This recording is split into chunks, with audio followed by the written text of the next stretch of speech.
sure.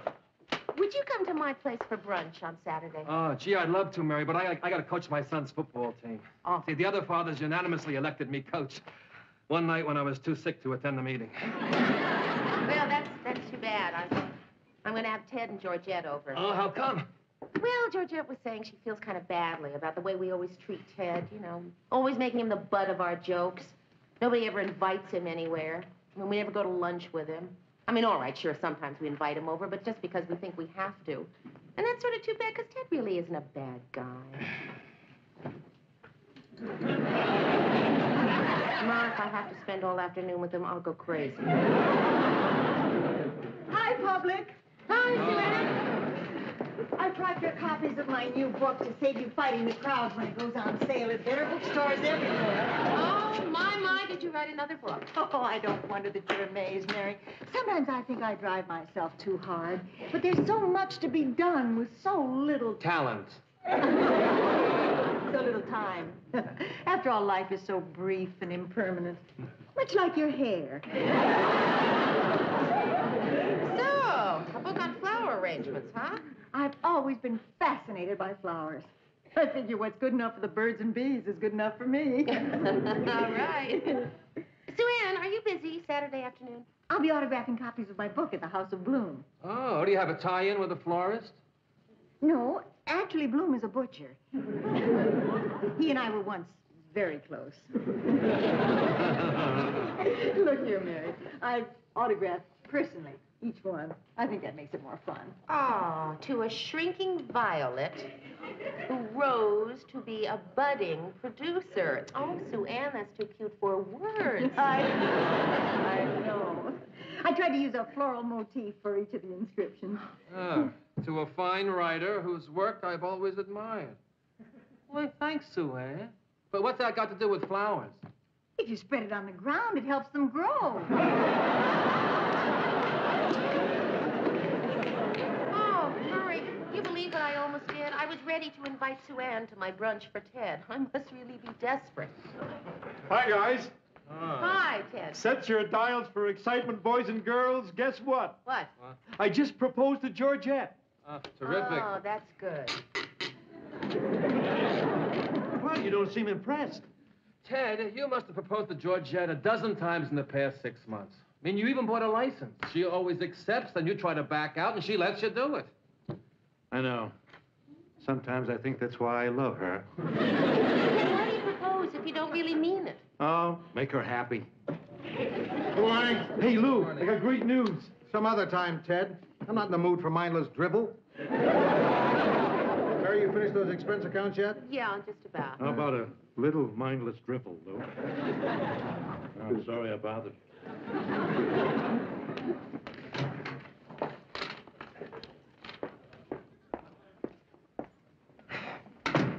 You know something, Mr. Grant?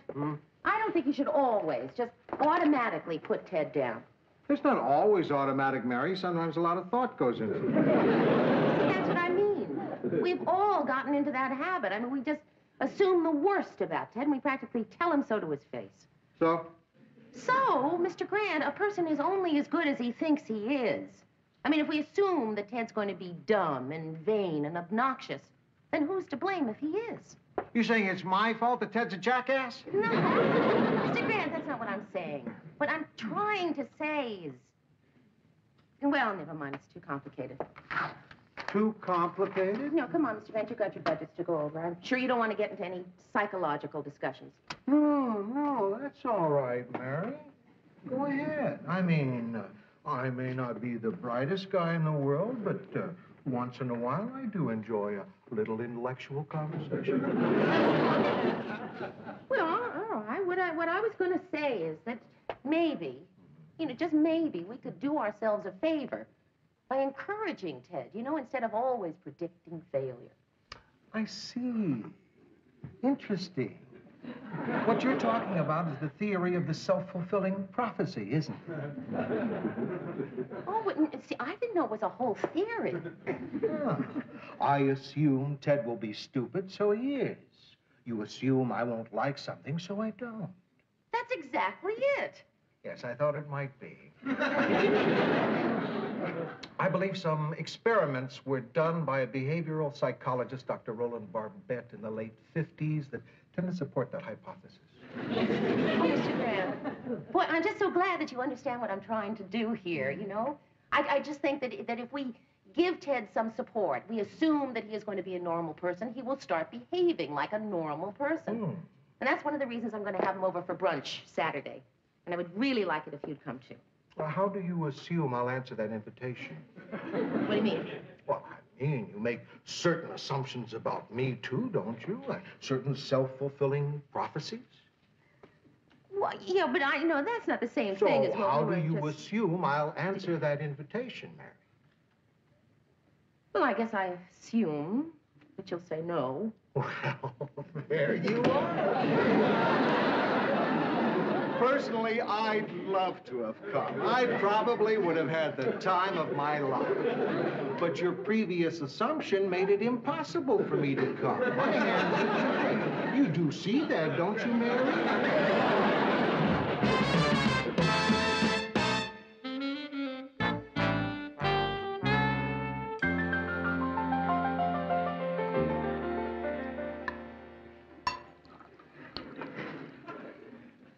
This is just wonderful, Mary.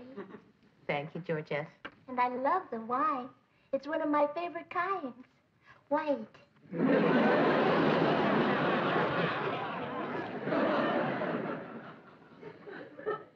Well, I'm really glad you could both come. To tell you the truth, Mary, I can't get over you inviting just the two of us. Well, sometimes a small party is the nicest.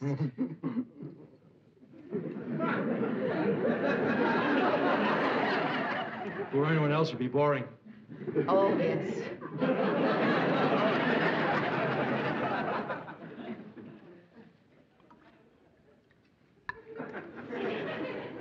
I love your dress, Georgette.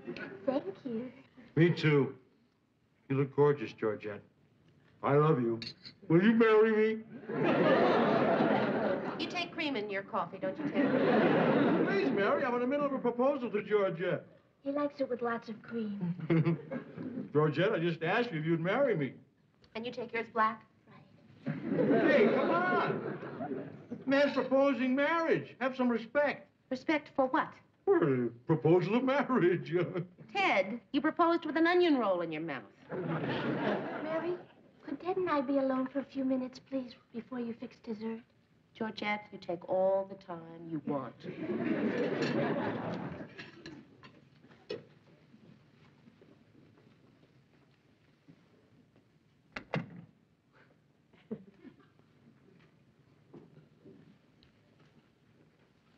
Did I do something wrong?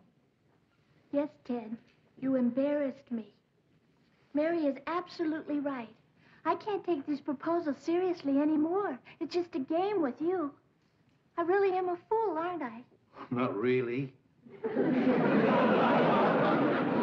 I mean to have actually felt good about all those preposterous proposals. The one in the car wash, the revolving doors, the time you spelled out marry me with your socks on laundry day. I'm starting to wonder if you've ever been serious about wanting to marry me. A man doesn't spell out things with his socks unless he's serious. Ted, if you really wanted to marry me, you wouldn't talk about it, you'd do it. I'd do it right now if we could. We can, Ted. We've had the blood test. We have the license and it's still valid. We can call and get a minister over here. We can call our friends and tell them to come over here. What else do we need? So what do you say, Buster? You still want to get married?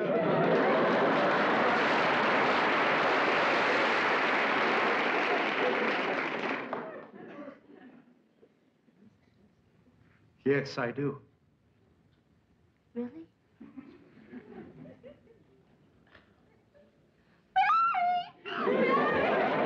What? I'm going to get married. We're really doing it. Georgette, that's when? What would you do if I told you there's going to be a minister over here with all our friends in the next half hour to have a wedding? Vacuum.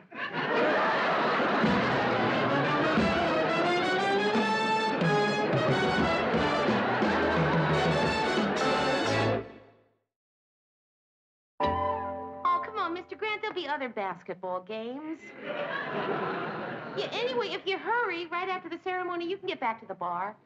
You know, I feel good. I didn't expect to be, but I feel good. No, it doesn't matter how you're dressed, really.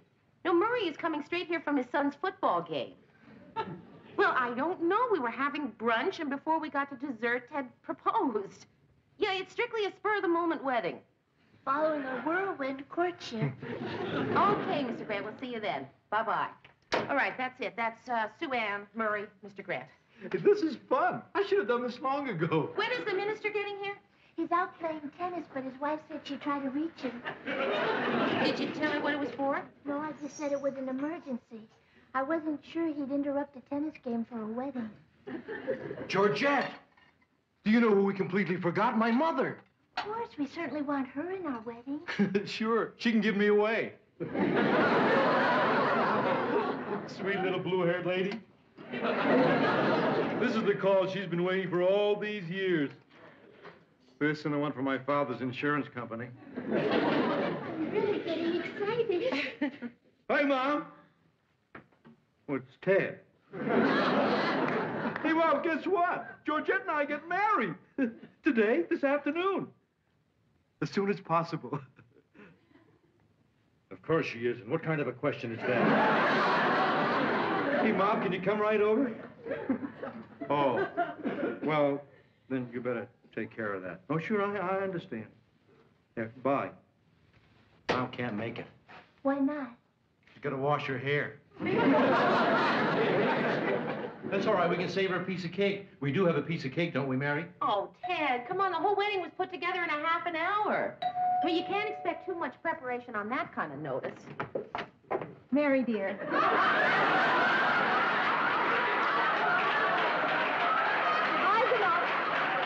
up into a wedding bouquet plus corsages. Ted, here's your boutonniere. And congratulations, you're getting a wonderful girl, Georgia. Here's a veil and felicitations, but you'll have to find a more formal gown. Mary, find her something. Ted, I'm putting on ice. Don't worry, Mary, I brought rice to throw after the ceremony. The cake can go right over here, and this is just a little something for the happy couple. Now, what are you people all standing around with your thumbs up your noses for? We've got to get this all started. Move it! Georgette, I'll find you something to wear. Does it have to be white? Let's see. Married in white, sailor's delight. No, that isn't. Come on. Ted, you put on that boutonniere and try to formalize your appearance a little, will you? After all, a wedding isn't something that happens every day. Hi. I'm sorry I'm late. Oh, that's all right. You probably had to go home and put on your good suit. Do you have any preference about what you want to wear, Georgette? Well, I always dreamed of being married in something old, something new, something borrowed, and something blue. But what the hell, we're in a hurry. No, Anna, the only thing I have that's long, white, and formal is a bathrobe. That's all right, Mary. I don't need a white dress. I'll just wear what I have on. Right. What's wrong with plaid? Nothing. It's Ted's favorite color.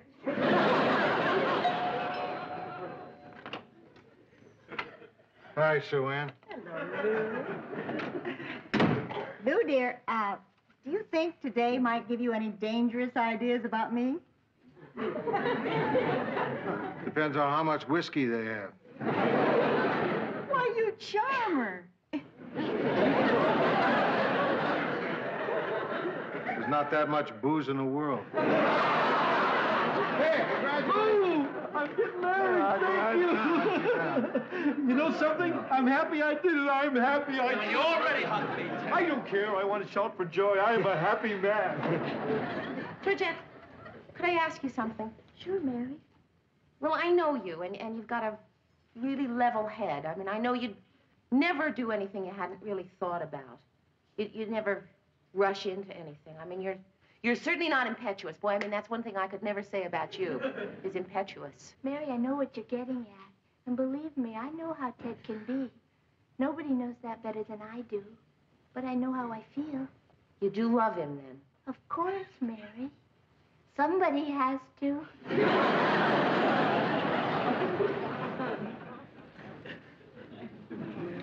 Who's going to be your best man? Hey. Hey, can I talk to you guys for a second? Okay. Yeah. Hi, Georgette. Hey, Georgette, you look lovely. Just think, Georgette. In 10 minutes, you're going to be Mrs. Ted Baxter. And you're going to be Mr. Ted Baxter. That's right. It's going to be a silly marriage. Who's it going to be? Who's it going to be? There's only one way to do it. I'm thinking of a number from 1 to 10. Now, the one who comes closest to that number gets to be my best man. Lou? 3. Murray? 795. I'm afraid he's got you beat, Murray. You dirty rat. Now, Lou, nobody likes a sore winner.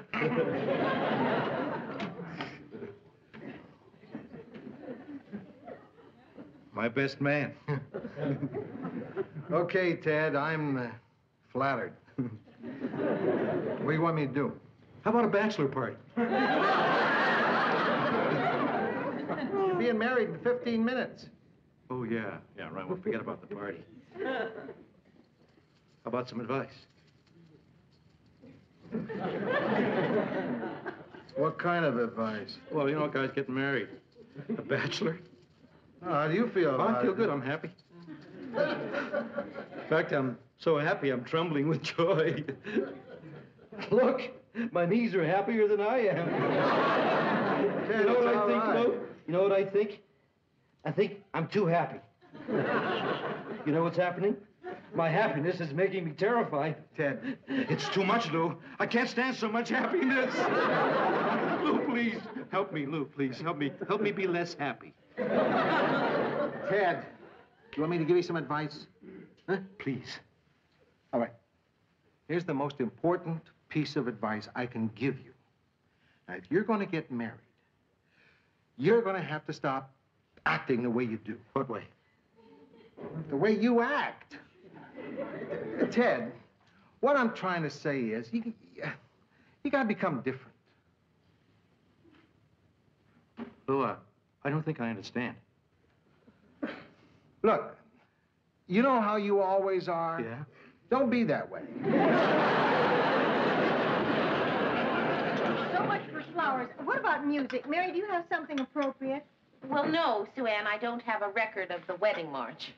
You don't? I should have brought mine. Well, perhaps I can sing it when the time comes. Georgette, dear, what about a maid of honor? Well, I thought Mary. Oh, Georgette, I'd be honored. Oh, good idea, Georgette. Your best friend and your oldest. What about a ring? A ring? Well, the only ring I have is my high school class ring. Would that be all right? Well, certainly, dear. It's just a symbol. And it's legal because I graduated. Miss Franklin, I'm Reverend Chatfield. I came as soon as I got here. Thank you, Reverend. Come on in. Sorry to trouble you, but we want to get married. Married? I hope we didn't spoil your game. Well, no, but I'm a little embarrassed at wearing this to perform a marriage. And besides, I was just ordained. I've never done it. Well, then it's appropriate that you should wear white. Minister's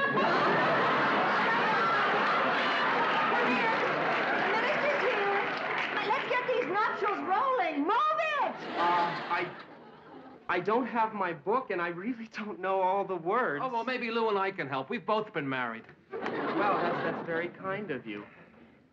Okay, bride on my backhand, groom on my forehand.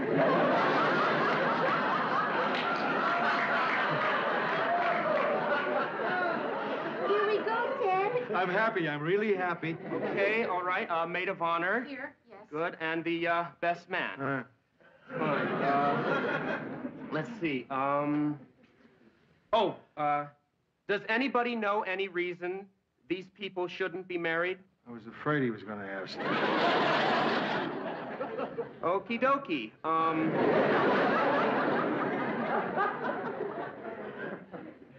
Dearly beloved, we are gathered together here in the sight of God to join these people in Long shot. Does anybody remember what comes next? Well, at Rhoda's wedding, they each read something they'd written themselves. Oh, terrific. Would you like to say something? You mean wing it? Just say what's in your heart, Ted. Oh, right. Murray?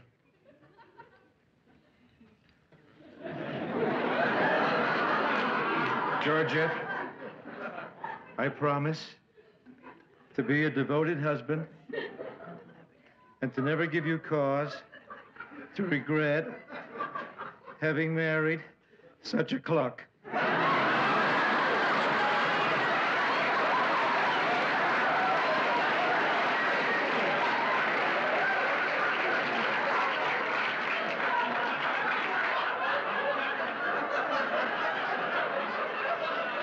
And Ted, I promise to try to always make you happy, because you always make me happy.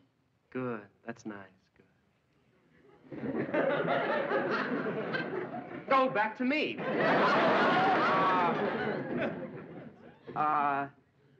Oh, gee, this is very embarrassing. I think this is where you ask each of them if they doth take the other one. Do you, excuse me, what is... Georgette. Thanks. Do you, Georgette, take this man to be your lawfully wedded husband till death do you part? I do. And do you, What about the ring? Oh, she's right, the ring. Kid, here's a ring. Oh, thanks. Why does it say class of 58? It's Mary's high school ring. Oh, thanks a million, Mary. If I buy Georgette a wedding ring, I'll get this back to you. Now, do you, Ted. Much obliged. Do you, Ted, take this woman to be your lawfully wedded wife? I do. Splendid. Then by the authority vested in me, I now pronounce you husband and wife.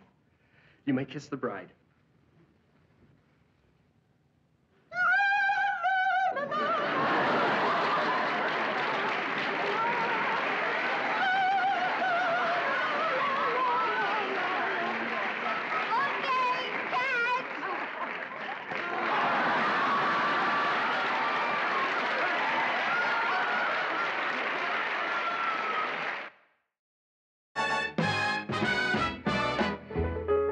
But you know, I can't get over it. I just say a few words and you're married. I can marry people. Son of a gun, it's a kick.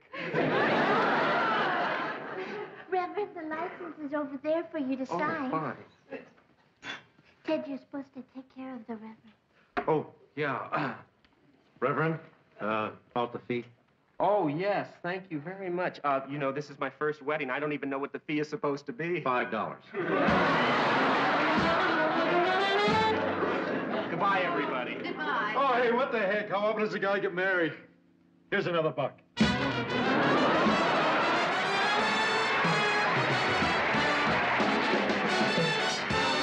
Happiness and best wishes to you both. It was... Yes, all right. Yes, I'll tell him. Goodbye. Burr, Mr. Grant ever mention a Veronica Ludlow? No, why? Well, I knew she called. She wants him to call her back, but she wouldn't say what she wanted. Oh, yeah. People like that are a pain in the neck. Morning, little newsboy. And now, moving to another part of the anatomy. Mary, that was a lovely party yesterday. Oh, thank you. I couldn't have done better myself. A tactful lie is no sin. Well, Sue Ann, in that case, I enjoyed having you. What kind of a party, Mayor? Oh, it was a shower for Georgette. You know, she and Ted got married so quickly there wasn't time for it beforehand. Did she get a lot of good stuff? Oh, yeah, I'll say. She got linens, china, kitchenware. Oh, and an autographed copy of Sue Ann's new book on household hints. How to please a man. Well, like they say, those who can do and those who can't teach.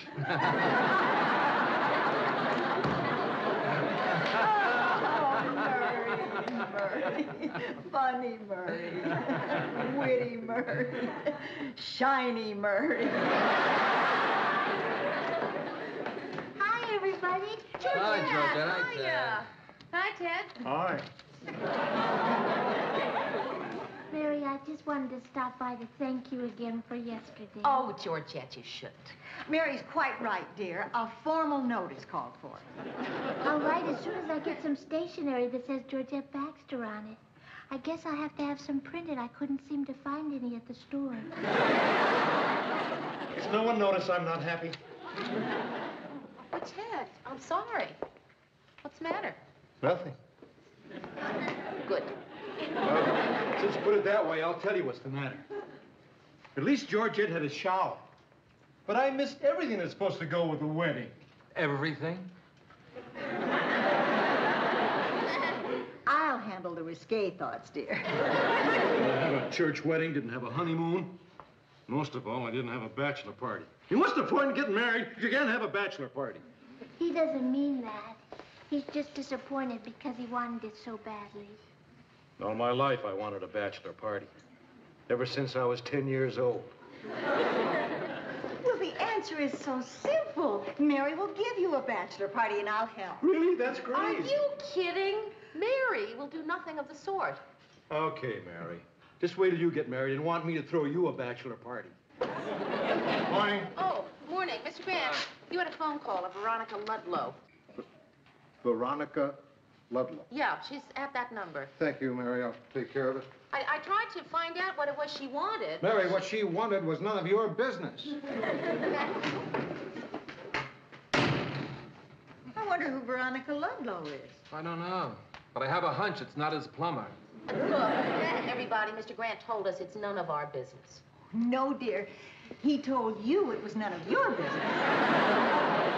Personally, I think it's wonderful if Lou's been smitten by Cupid's arrow. I'm just wondering who the cheap little tramp can be.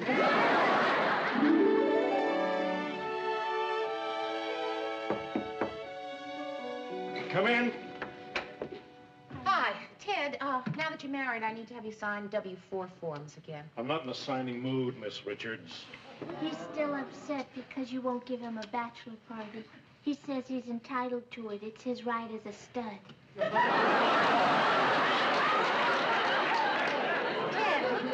I am not giving you a bachelor party.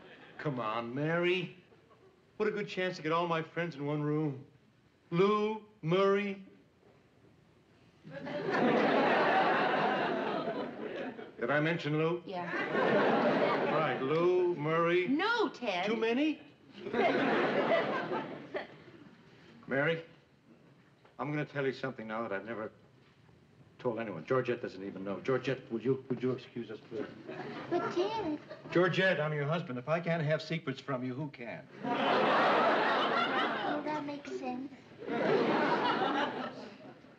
Ted, I'm not changing my mind. Mary, this is a secret I've never told anyone, not a soul. You may find this impossible to believe, but I'm not a popular guy. Ted, I don't have a lot of time. What's the secret?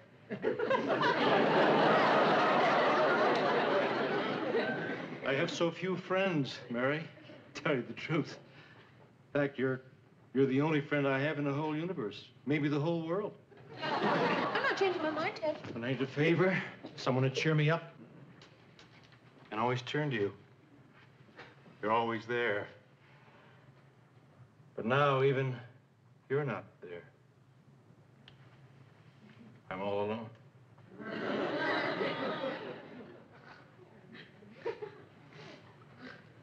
Would tomorrow night be all right?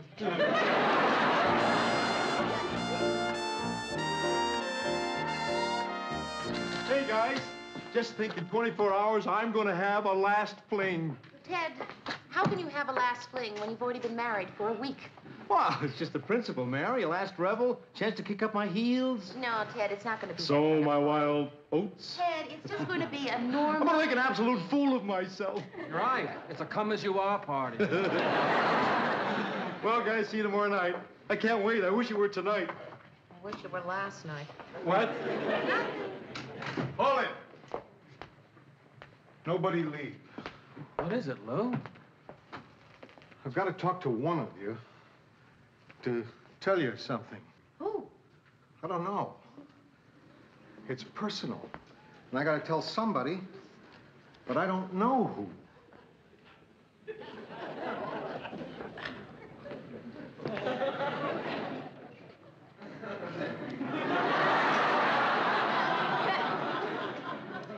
I just narrowed it down.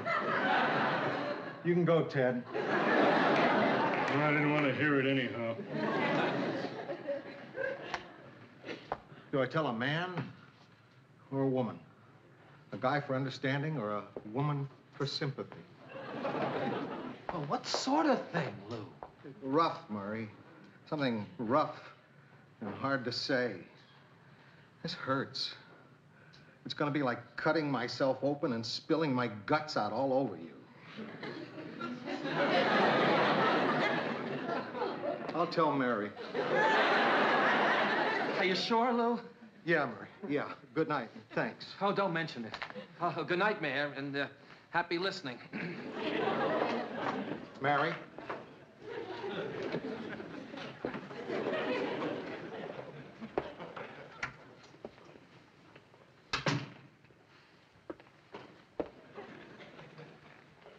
It happened 30 years ago.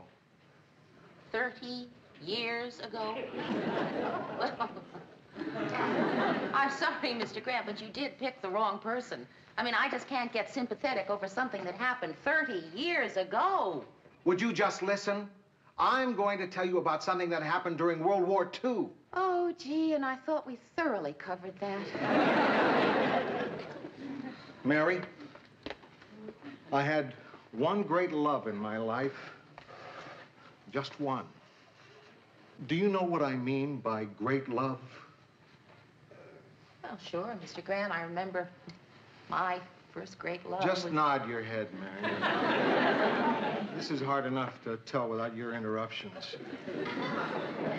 It was when I was in the Army, before I met Edie. Her name was Veronica Ludlow. The woman who... Exactly. She was a knockout. I met her when I was on leave. We were going to get married. Then I was quickly sent overseas and sent into action. I missed her so much I got crazy. Can you understand that, Mary? That war cost me the woman I love, Mary, so don't try defending Hitler to me. You notice I say it cost me.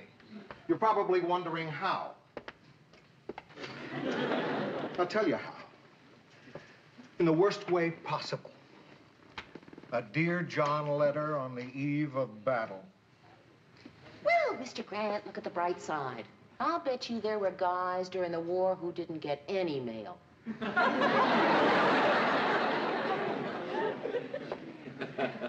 was sitting in my foxhole, eating chipped beef out of my helmet, when the letter came. I read it by the light of bursting shells. I still know it by heart. Would you like to hear it? You ate chipped beef out of your... That's right. And after I finished reading the letter, I took my helmet full of chipped beef and emptied it on the head of the guy in the next foxhole. Well, who could blame you? He did. An enemy bullet couldn't have hurt me as much as that letter did, Mary. And now, after 30 years, she wants to see me again. You want to hear the letter? Oh, Mr. Grant, do we really have to go Dear into the Lou. past? How are you? I am fine. Lou, I have something very important to tell you. I know I said I loved you, and at the time I thought I meant it. But now I guess I really didn't. Otherwise, how could I have married somebody else yesterday? I'd send your engagement ring back to you, but we were forced to sell it to pay for the honeymoon. I knew you'd understand. Good luck with the war. Veronica. She sold your engagement? Yeah. And she wants me to meet her for dinner tomorrow night at Le Petit Chateau. What are you gonna do? Well, first, I'm gonna cook up a mess of chipped beef. Then I'm gonna fill my army helmet with it.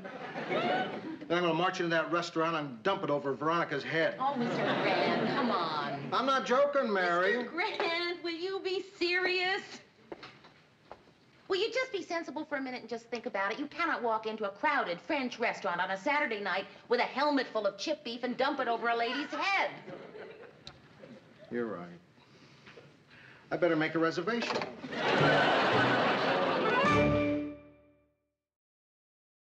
A little lower on your side. A little more. There we are. What are you supposed to do at a bachelor party? I don't know. I've never gone to one. Really? I've been to several. Yeah, but this is the first time you've entered through the door.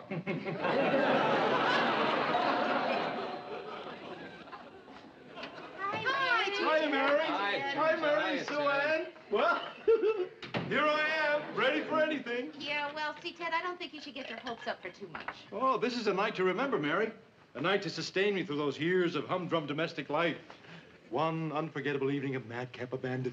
I want to do wild and reckless things. Why don't you make yourselves a drink? A drink for myself, with ice cubes and everything. Now we're rolling. Mr. Grant. Hi, Lou. What are you doing here? What's the matter, Mary? You did invite me, didn't you? Well, yes, but you said you had something else to do. I couldn't go through with it. Dumping food on somebody's head in a crowded restaurant might cause a scene. I'm glad. Hey, I'm glad you're here. Now we can really have fun, Lou. Or not. Well, everybody's here. This is supposed to be a bachelor party. What do you want to do first? Okay, so much for that. What do you want to do second? What about a game? Hey, great. Let's play some games. I know a fascinating adult party game. It's called Nymphs and Satyrs. In several states, you can go to jail just explaining the rules to someone. Well, I think you ought to take turns paying me tribute. You know, making speeches, proposing toasts. Okay, here's to many happy years. That's not a real bachelor party toast. I know the kind of thing Ted means. Here's mud in your eye, your horse's neck, for trading in your freedom for a ball and chain. Keep her pregnant in the summer and barefoot in the winter. Writing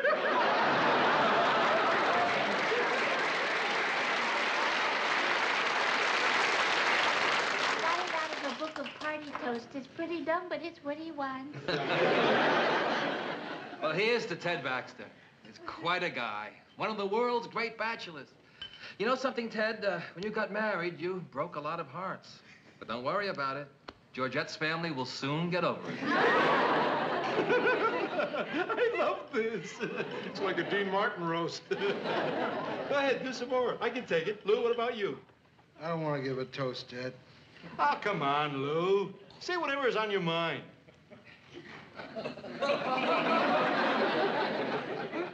Okay.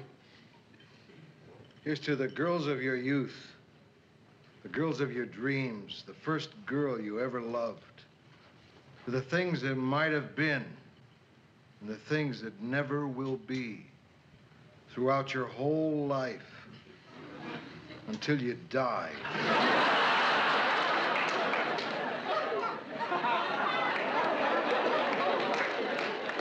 I'm not going to drink to that. Could I see you in my bedroom?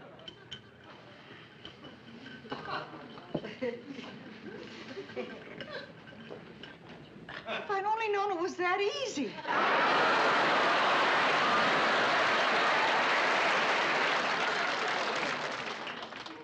want to know what's bothering you tonight. I don't want to talk about this. You know what I think? I think the reason you didn't go down there has nothing to do with not wanting to dump food on Veronica. I think you're afraid that seeing her again might rekindle something. Don't be ridiculous, Mary. I hate her. I don't believe you. Methinks thou dost protest too much. What did you say? I said I don't believe you. No, the other part. Repeat the other part. Oh, Mr. Grant, that's just an expression. I mean, you can't repeat that. Of course you can, Mary. I want to hear exactly what you just said. I said, methinks thou dost protest too much. You thinks that dust you? Mr. Grant, Well, let me tell thee something, Mary. You're right. I'm afraid if I go down there and see her, she'll start all over again. Well, so what's wrong with it starting all over again? Mr. Grant, it's been 30 years. I'm sure she's changed. I don't know, Mary. What do I stand to gain by digging up a 30-year-old romance? Oh, Lou, we're playing charades, and I need help acting out the naked and the dead. Sorry, Sue, I have to go to a restaurant. Let's face it, dear, I should have done the cooking.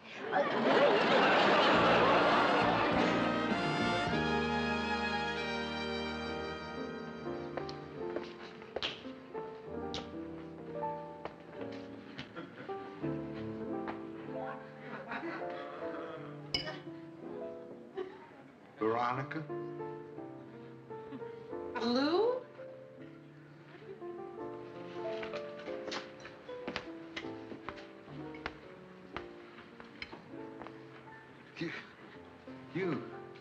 You haven't changed at all. What? Not at all. Thank you, Lou. You have. You look even better. I'm having some dessert. You want to join me? Oh, no, I better not. I gotta watch my weight. What are you talking about? You look marvelous. A couple of chocolate eclairs. It's been a long time. Sure has. 30 years. Has it been that long? I was almost afraid to call you yesterday. I thought maybe you were still holding a grudge. Grudge? What for? Why would I hold a grudge? Because of the letter I sent you. Letter? What letter? The last letter I sent you when you were in the Army. Oh, come on, Lou. You remember. No, I can't say that I do.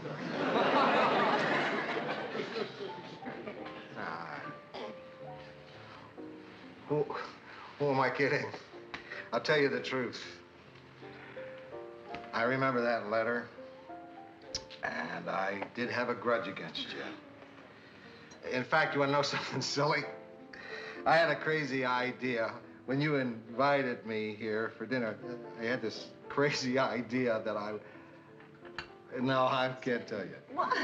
No, I can't tell you. Oh, come on, Lou. Tell me. All right, I was going to dump chip beef on your head.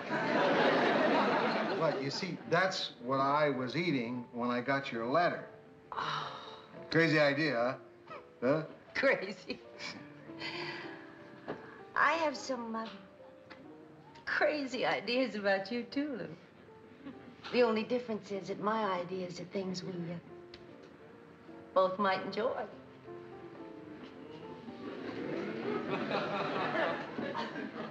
What are you talking about? Oh, I'm talking about things that ladies didn't talk about 30 years ago. You want to go drinking with me? Lou. Oh. Oh. Oh, I feel funny talking about that. Talking about what? That thing that isn't drinking. You are more wonderful, if that's possible. Oh, it is just so good to see you again.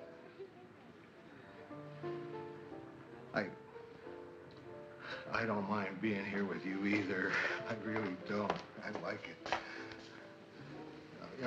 Thank you. Can I ask you something? Is it, one of those things that ladies didn't talk about 30 years ago? Yes.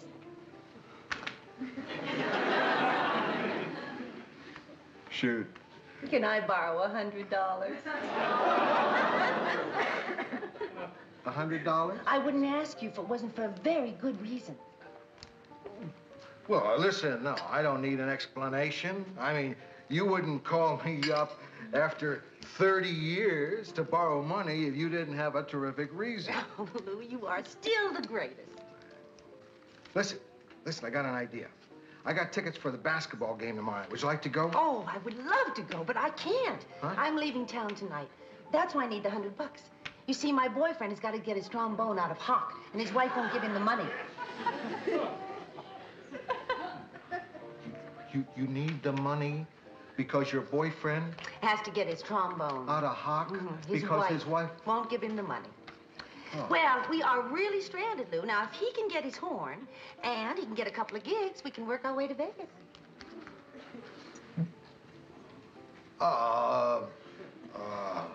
Yeah. Well, I got a party to go to.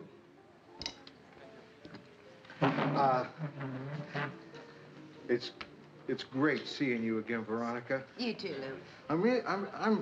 I'm really glad I came. I learned something. What's that? Well, the past is past. You can't go back. Nothing stays the same. Especially us. I'm not the guy I was 30 years ago. I'm older and I'm wiser. I guess I've just mellowed. So long. So long. What the hell?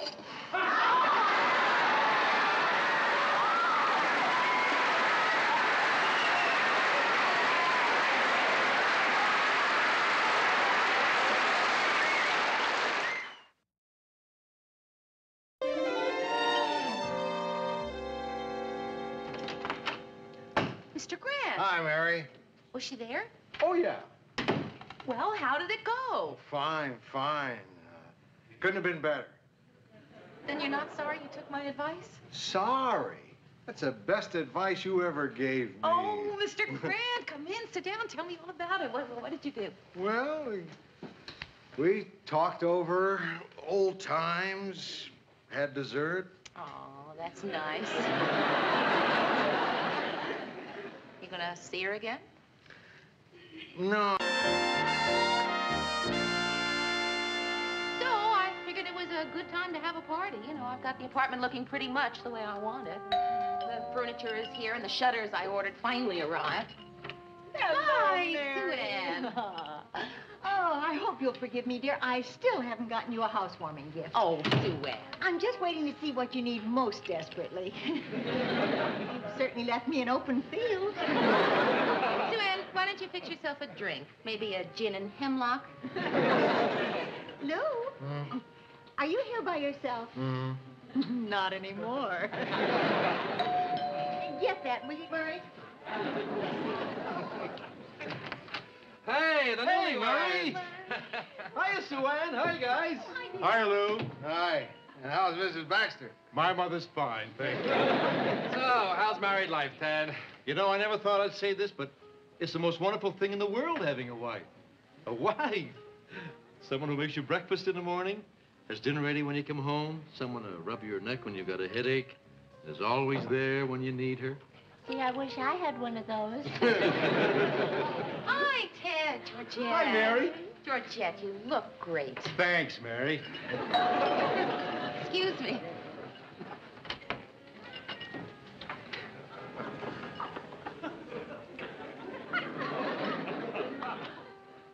Oh, I'm sorry. I have the wrong apartment. Joe Warner, I'd like you to meet Murray Slaughter. Hi, hello, Murray. How are hello. And this is Lou Grant. Hi, Lou. How are you? And let's see. Sue Ann Nibbins. Joe Warner. It's a pleasure. Hello. And Ted Baxter? Nice to see you, Joe. This is my first wife, Georgette.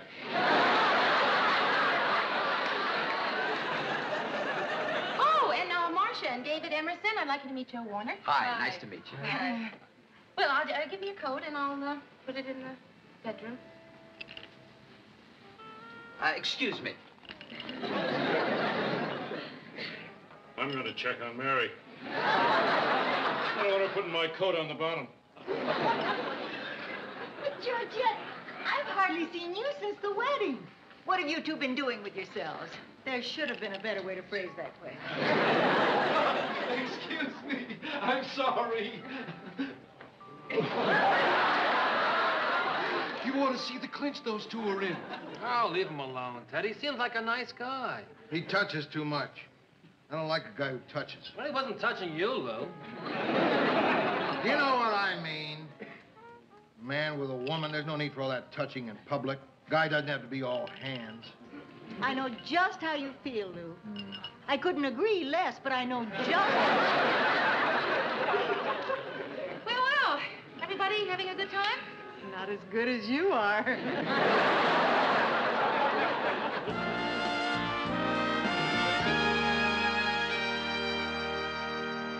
Anyway, we just put the bid in this morning, and it's between us and one other construction company. It'd be great if we got it. We just got this crawler tractor, and it would help amortize. Would you care for any dessert? No, just coffee for me. Yeah, coffee for me, too. Fine. Now, where was I? Joe! Hey, does it bother you the way I'm acting now? No. It doesn't bother me. I just thought it might bother some of the people in the restaurant. Oh, yeah, you could be right. Wait, I'll ask them. Joe, you're crazy. I think when you feel like doing something, you should do it.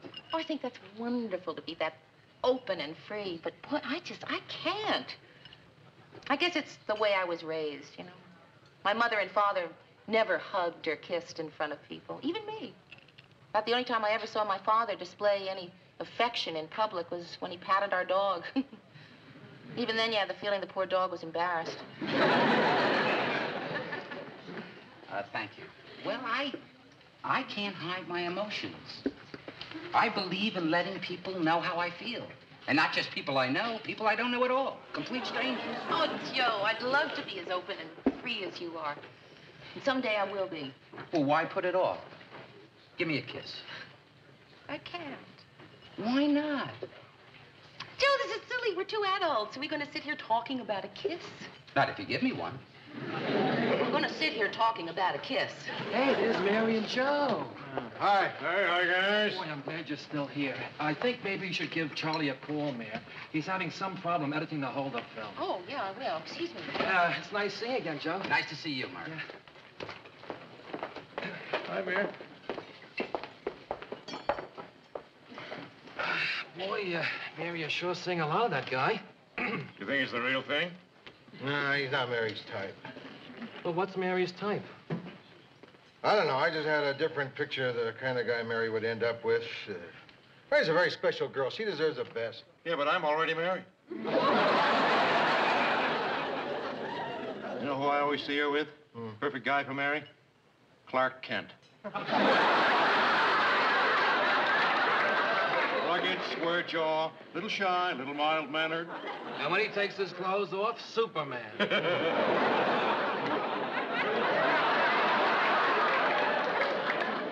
How do we get into this? We don't even know how she feels about this guy.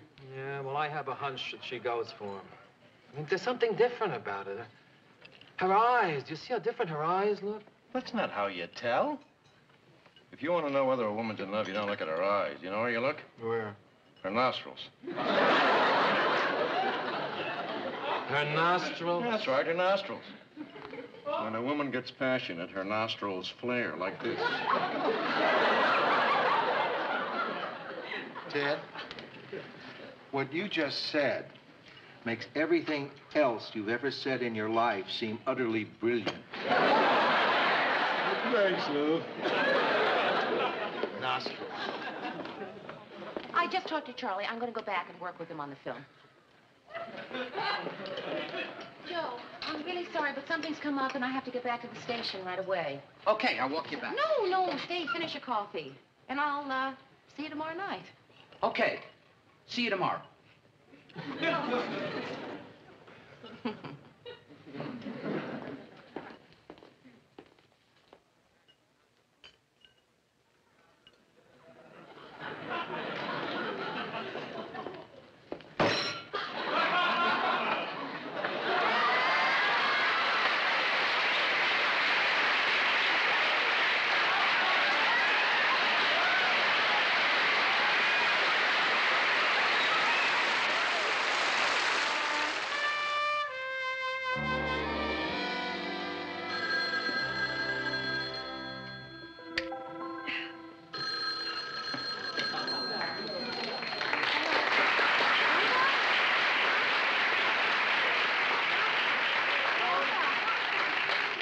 Did I wake you? Oh, that's okay, Mayor. I had to get up in 7 hours anyway. Sorry, I had no idea it was so late. It's not. It's just that Joe was working 36 hours straight on the job, you know, and he conked out at about 6 o'clock tonight. So I just went to bed with him out of force of habit. What? Oh, no, it's all right, love. Go back to sleep. Mary, is there anything wrong? What? I said, is there anything wrong? I'm whispering because I don't want to wake Joe. No kidding, he's dog-tired, the poor guy. Oh, no, nothing's wrong. Mary, you don't have to whisper. Right. So, how are you? I'm fine, kid, I'm just fine. How are you? Rhoda, I think I'm in love. What? In love? That's terrific! Oh, how wonderful! You're in love! What? It's nothing important.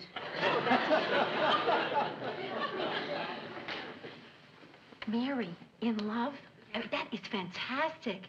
What's he like? Well, he's bright, attractive, he's sensitive, funny, considerate. You sure he's not too good for you? Tell me, what's he like? Well, he's oh. No kidding. Yeah. Oh, and Rhoda, guess what his name is? What? Joe. Joe! What?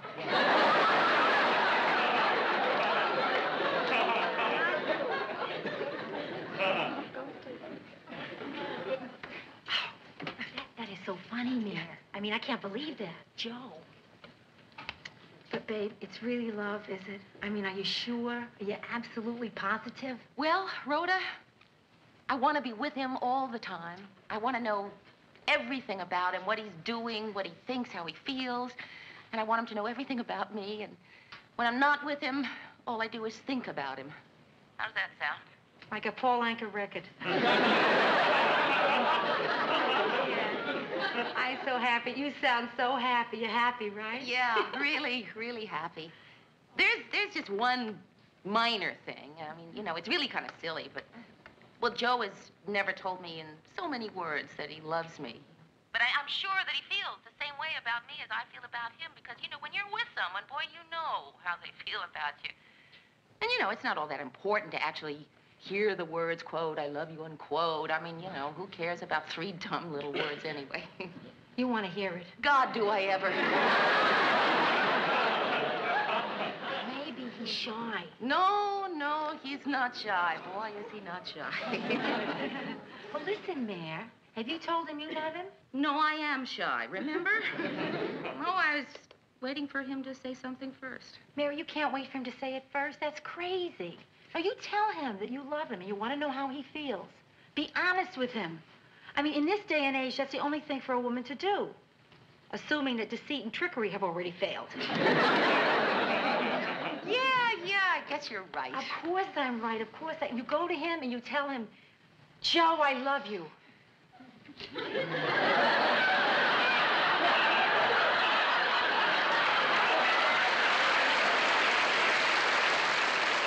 I love you too, babe. Mary, I'll have to call you later. And, Mary, thanks for calling.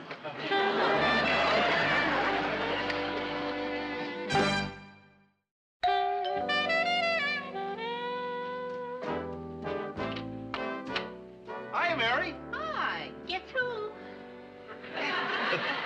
You're supposed to say that before someone opens the door. No wonder everyone always guesses. We just stopped by to say hello. There was an apartment for rent down the hall, and we came to see it. In this building? Yeah, right down the hall. No kidding. Yeah, it's a great apartment. Just what we're looking for. No kidding. But then I thought of it from your point of view, Mary. If we lived down the hall from you, you'd be visiting us all the time. We'd be visiting you all the time. Plus that, you'd be seeing me every day at the office. I mean, let's face it, Mary, I'd get sick of you. Ted, you would not. He would. And I like you too much for that to happen. Oh, thank you, Ted. You know, maybe we better get going. We still have to look at an apartment on Charles Street. Yeah, right. We just stopped by to say hello. Oh, it's good to see you. Hi.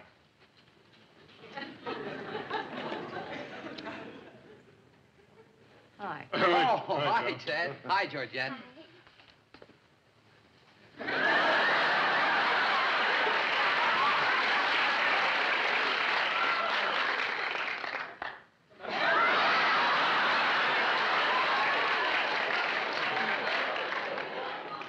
You want to sit down for a minute? Sure, the movie doesn't start for half an hour. So, how was your day? Oh, it was really kind No, of... wait, don't ask that. I don't care how your day was. I mean, yeah, I care how your day was, but... I mean, that's not what I wanted to ask you. Joe, you and I have been seeing each other for quite a while, and there's something you've never talked about. You've never actually said how you feel about me. Joe, how do you feel about me?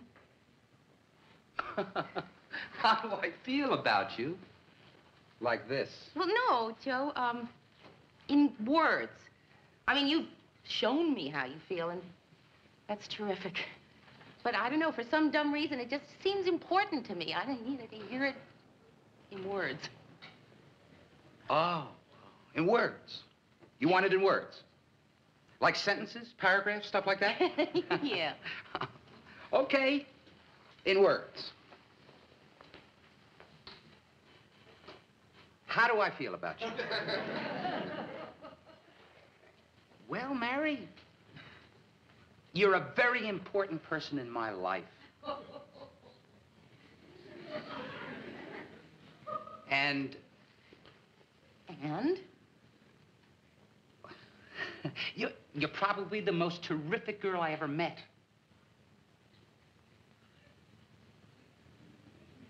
And?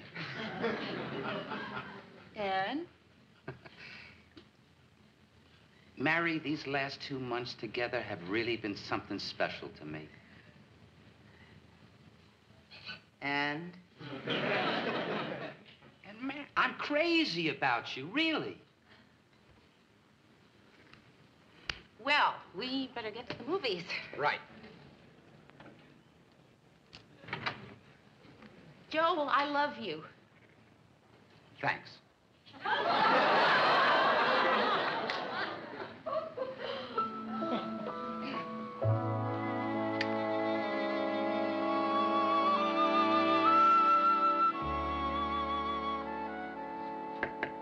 Yeah. Mr. Grant. Can I ask you a hypothetical question? Sure, they're my favorite kind. Suppose a person, let's say a woman, My favorite kind again? suppose this woman has been seeing another person, a man, and they've been getting along well, really well. Mary, what is all this talk about a man person and a woman person?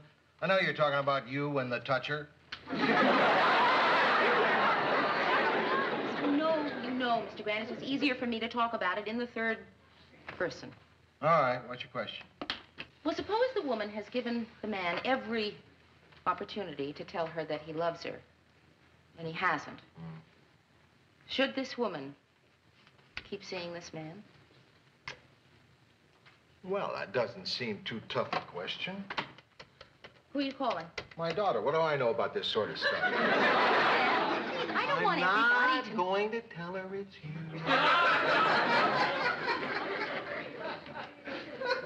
Hello, Sarah?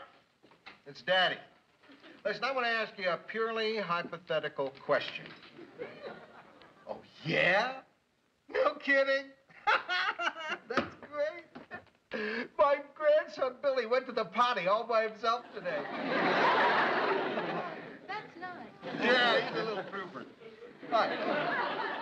Now, listen, Sarah, here's Mary's question.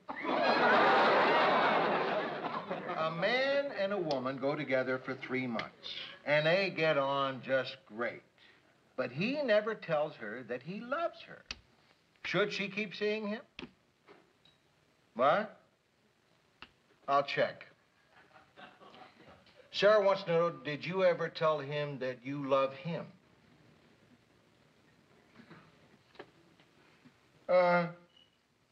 Yeah. She has. Much to my surprise.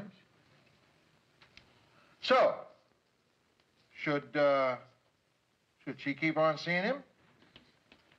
Yeah. You gotta give the guy time. Just because he doesn't say it doesn't mean he doesn't feel it. Huh? Okay, Sarah, thanks a lot. And tell Billy to keep up the good work.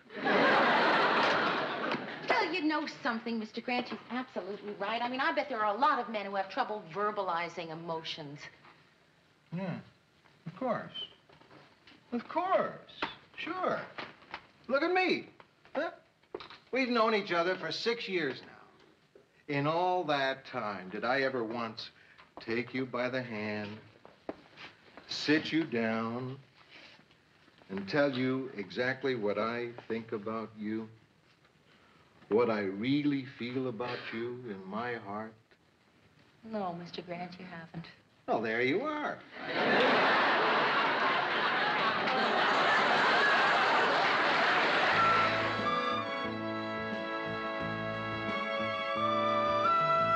Honey, you want to get something to eat?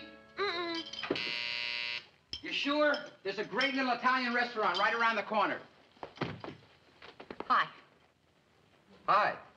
I brought you some flowers. I figure men are always bringing women flowers. So why shouldn't women bring flowers to men?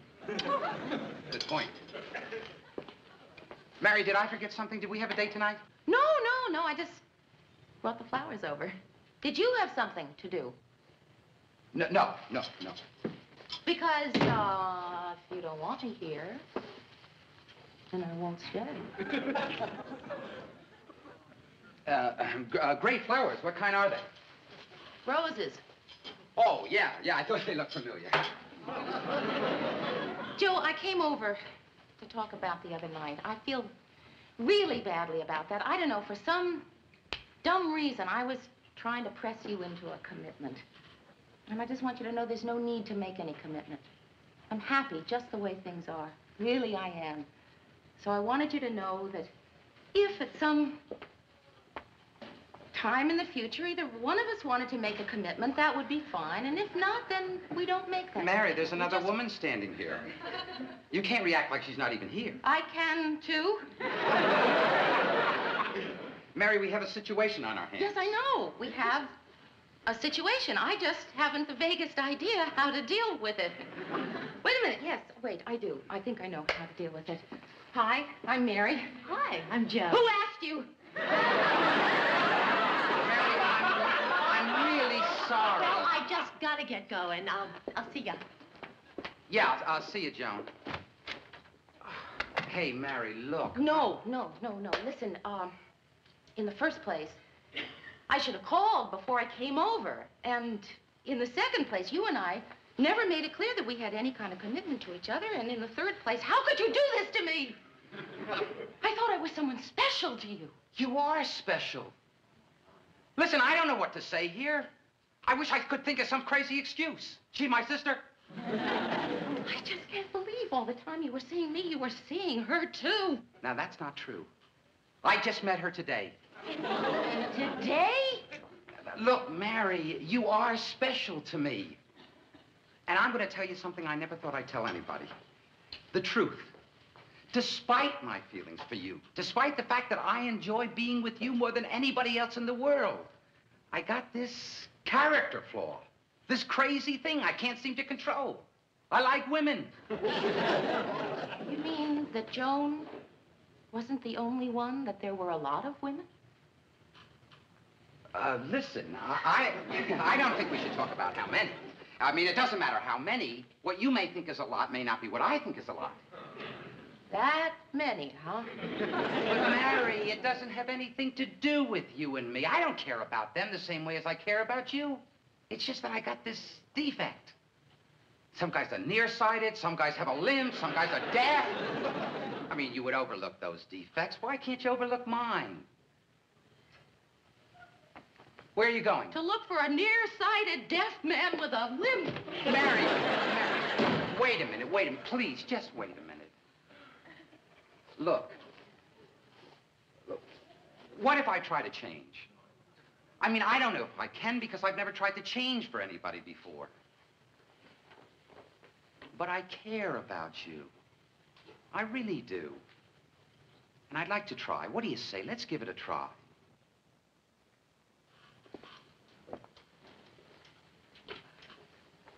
I'd like to, Joe. I really would. But I can't. That's the kind of person I am. I can't accept what's been going on.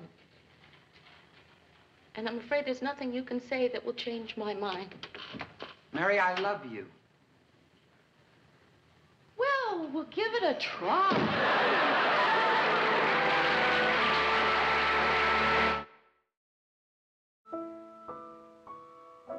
You know, it's funny. There's a way to celebrate everything. Weddings, engagements. But there's no way to celebrate when two people have just told each other. And now, turn on the power switch and get ready to enjoy beautiful living stereo. Right. I did that, Murr. I did everything it says to do in the instruction manual. But I was only getting one speaker, no stereo. I could hear Gladys Knight, but none of the Pips. Mary, I gotta talk to you. Remember last year when you wouldn't let me change the name of the show from the 6 o'clock news to the Ted Baxter Report? Oh, yes. Well, I came up with a great compromise. And you won't even have to have new title cards made up. I mean, you know how the opening titles go now. 6 o'clock news, we get with Ted Baxter. Now, all you have to do is switch them around just a little bit. Listen how much better this sounds. Ted Baxter with 6 o'clock news. Doesn't that sound great? No. Just trying to help build up the ratings, Mary. Well, if we wanted to build up the ratings, we'd say, the 6 o'clock news, without Ted Baxter, Ted, it's not a variety show we're doing. This is a news show. And the star of the news is the news. I mean, even Walter Cronkite doesn't get billing ahead of the news. It's the CBS Evening News with Walter Cronkite. It is?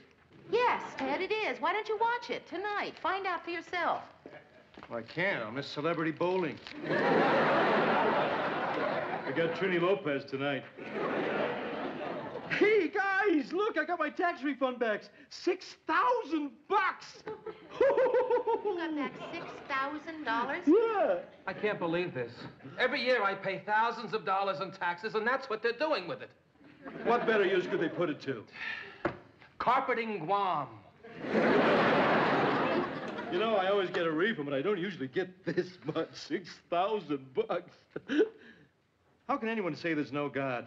Thanks, big guy. Keep up the good work. Morning. Hey, Lou, look. I got my tax refund, $6,000. What do you think I ought to do with it? Retire. Hey, that's funny, Lou. That's really funny. Isn't that funny, Murray? Oh, yeah, Lou. How could Ted possibly retire on $6,000? I mean, the way he spends money, that wouldn't last more than 20 years.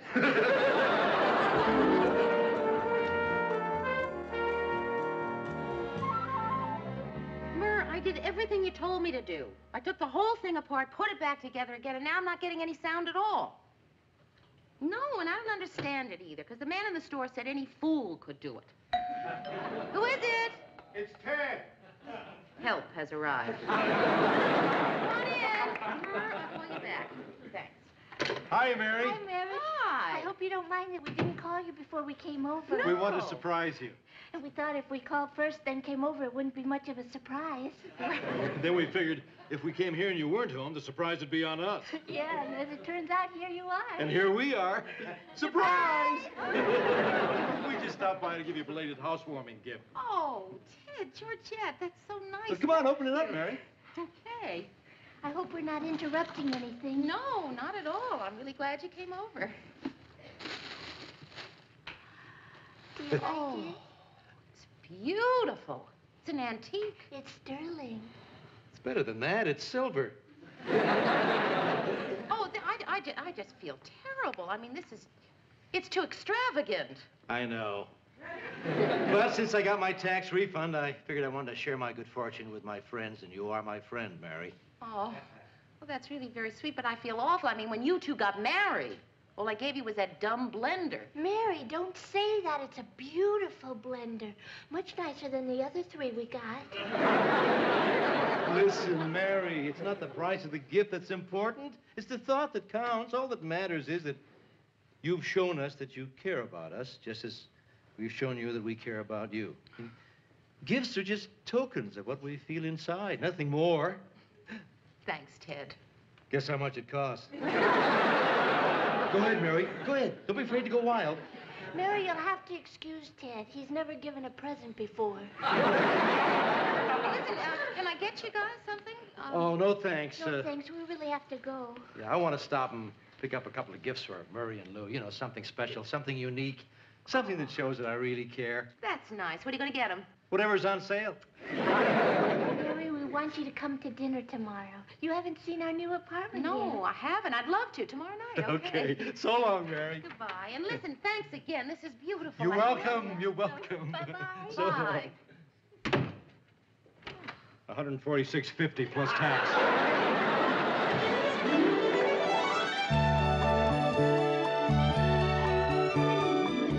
I have to tell you, Georgette, that dinner was really delicious. Yeah, I didn't know you were such a good cook. That was the best chicken paprikash I ever had. Thank you. I got the recipe from my Aunt Ruth. She's a dietitian at the state prison. All I had to do was figure out how to make it for 5 people instead of 6,000. Yeah, you certainly did a terrific job. Thank you. If anybody wants more, there's tons of it left. Hey, guys, time for the piece de resistance. Lou, this is for you. Ted, what's this for? Just a token of appreciation from Ted Baxter, humanitarian. Murray, to you from me. Ted, I don't understand. That's all right. I'm sure a lot of people never understood Albert Schweitzer either. That's probably because he spoke German. Mary, you already got your present. Yes, I did. And thanks again, Ted. Did you tell Murray and Lou what I got you? Oh, no, I didn't. A beautiful antique picture. Tell them what kind? Sterling silver. Tell them how much you liked it? I liked it a lot. Tell them how much it cost? $146. And? 50 cents. Plus? Tax. Enough, Mary. You're embarrassing me. Why don't you open your present? I hope you like it. I spent a lot more than I wanted to. Ted! What did you do? This is beautiful. Look! Oh, wow. Hey! Read the inscription. All right. Oh, that's a very touching sentiment, Ted. Very touching. What does it say? To you-know-who from you-know-who. Not bad, huh, Mary? Very clever. Georgette helped me with the last part. Hey, Murray, open your present. Oh, yeah. Wow, is this great? This is just what I needed. I was going to have it engraved with your initials, but then I figured if you lost it, another guy with the same initials found it, you'd never get it back.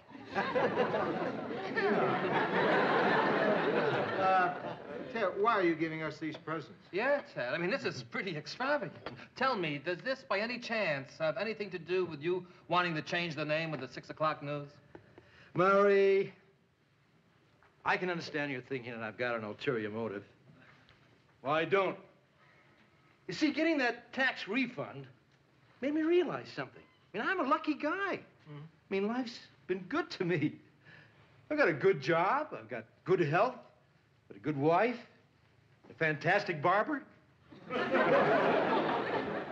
I just felt that I should try to be a better person than I've been. I mean, let's be honest. I've got flaws. No. It's true, he does. Well, that's not the kind of flaws I'm talking about. From now on, I'm going to be a new man. And these presents are just my way of proving that the old Ted Baxter no longer exists. Now, Ted, I have a surprise for you. I think you got another refund check from the government. Hey, how about that? Uh-oh. It's not a refund, it's a tax audit. Oh, Ted, that's too Hey, bad. hey, guys, relax. Don't sweat it. It's like I said, the old Ted Baxter would have fallen to pieces over this little bit of news. But not this. The new Ted. What's the worst they can do to me? Make me pay back a couple of $1,000? It's only money. It's only money. You know what matters? What matters is what's right here. My family, my home, and my friends. Ted, where are you going? Brazil!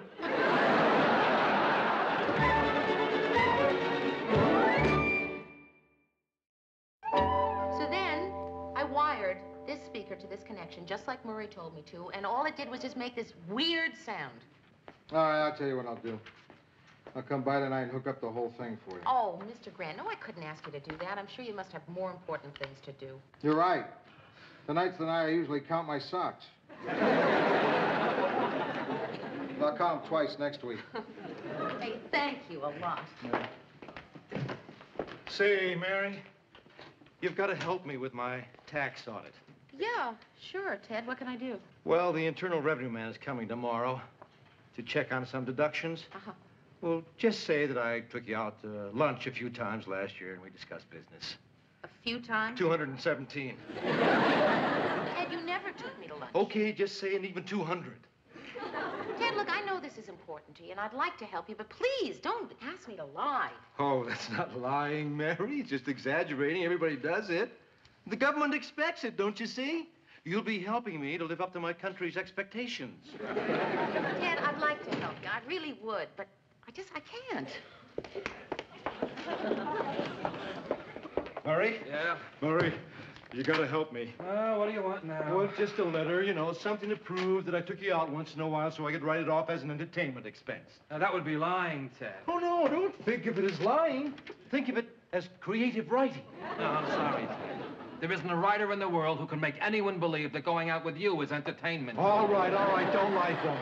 But if they should ask you if I ever took you out for lunch, tell them the truth, because I have. When was that, Ted? On your birthday last year. Don't you remember? No, I don't. Well, sure you do. Remember, I took you to that deli across the street. We had to wait 10 minutes for a table.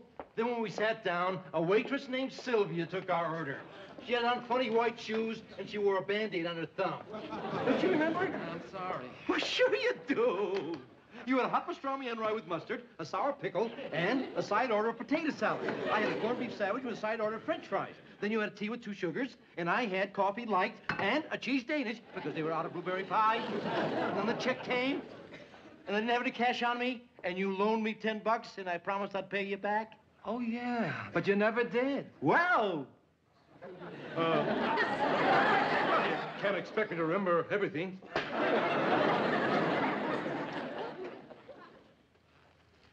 Lou, I gotta talk to you. I'm busy, Ted. What if I told you it was a matter of life or death? Mine or yours? Mine. I'm busy. Busy. Busy, I'm busy. You're always busy. Well, that's not fair, Lou. I mean, if Mary or Murray came here, you'd take the time. But if I come in here, you're too busy. Well, you're absolutely right, Ted, and I apologize. That was very thoughtless of me. I want you to know that if you ever have a problem, no matter how big or small, I'm always here to help you. Thanks, Lou. I really appreciate it. Anytime, Ted.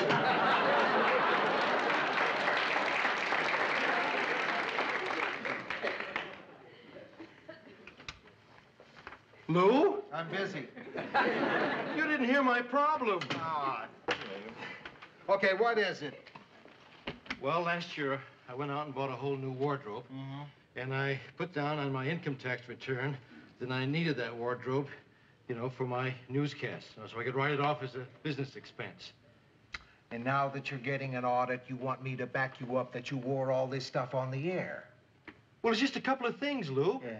I mean, things that I could actually have worn on the air. Mm-hmm. Suits, sports jackets, slacks, evening gowns.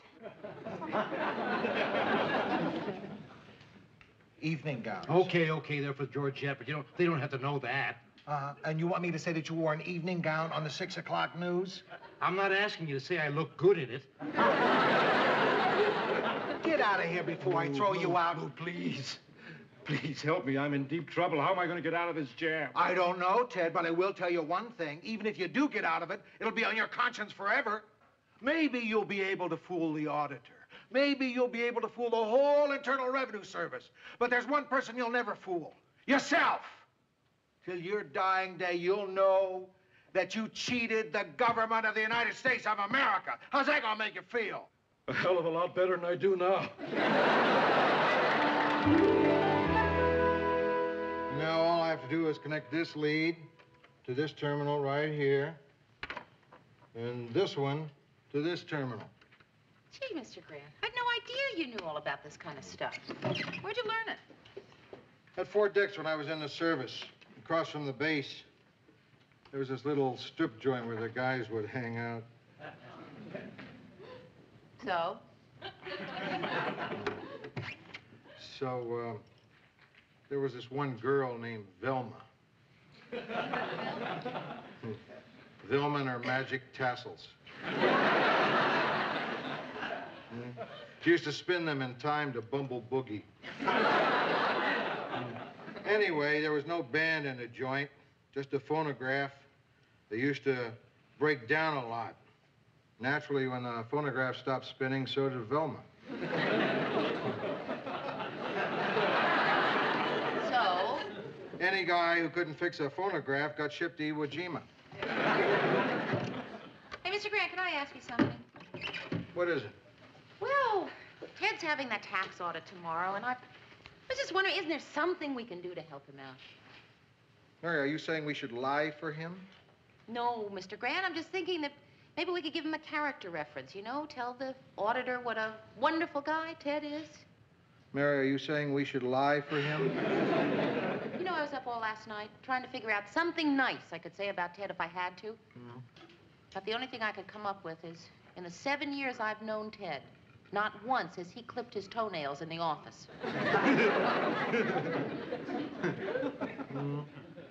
Well, I wouldn't worry too much about Ted. I'm sure he'll come out all right. He always does.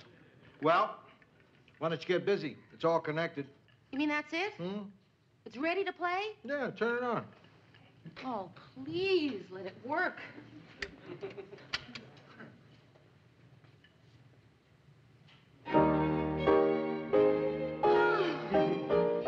Oh, you are amazing. I mean, you knew just what to do. I know. That's what Velma used to say. Oh, that's just beautiful. I mean, I was starting to think I'd never have music in this apartment. Oh, but that sound. I mean, it's even better than I dreamed it would be. Hello? If you don't turn that thing off, I'm calling the cops. Rotten kids.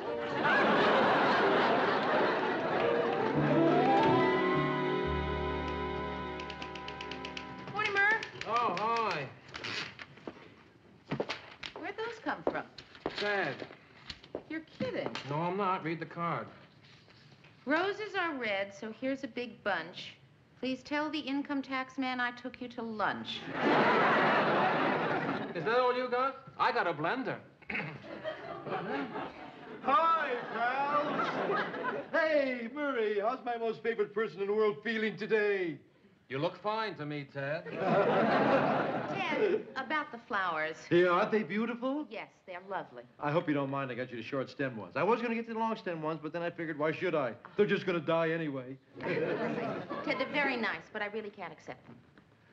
Why not? Because, Ted, I feel badly enough about not being able to help you with your audit. If I accept these, I'm going to feel even worse. Please, Mary, you've got to help me. The Internal Revenue man is going to be here any minute. Just do this. Just do this once, and I promise, tomorrow when you come into work, there'll be meat on your desk. Sorry, Ted. Murray, just this once. I don't know, Ted. Murray, it's a tough decision. I swear if you say no, I'll never talk to you again. No, Ted. And thanks. Mary, here are those budget figures. Lou? Huh? Nobody in this office wants to help me with my audit today. I'm going to ask you one more time to reconsider. Not if my life depended on it. Take your time, Lou. No rush. Even if we did lie for you, the auditor would never take our word for it. You have to have receipts for every deduction. Right. Without receipts, you're dead. I don't need any of you. You know why? Because I've got an ace in the hole. Me. I'm Ted Baxter, anchorman of the 6 o'clock news. That guy from the Internal Revenue probably watches me every night. Just think of how impressed he's going to be when he meets me. That guy's not going to make any trouble for Ted Baxter. You're Ted Baxter, aren't you? Irv Gevins, Internal Revenue. It's a real pleasure. I watch you every night on television. Well, it's nice to meet you. Where do you want to do this? You can use my office. Oh, by the way, Mr. Baxter, this is a real special pleasure meeting you. Oh? Yeah. Remember that story you reported last week on Councilman Anderson from the 18th District? Oh, yeah, the guy who went to jail for tax evasion. Right. I was one of the guys who helped send him up. Oh! Oh.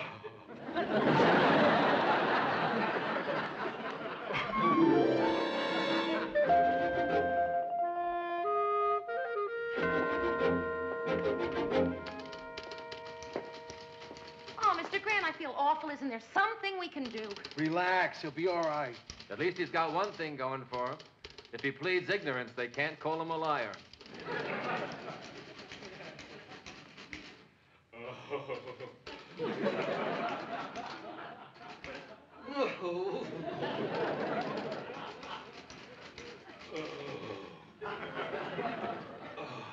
What do you think's happening in there? Well, I don't know. Either he's disallowed one of his deductions or Ted's having a baby.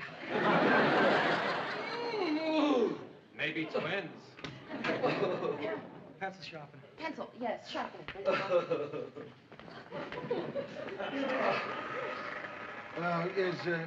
Is he going to be all right? It's a little too early to tell.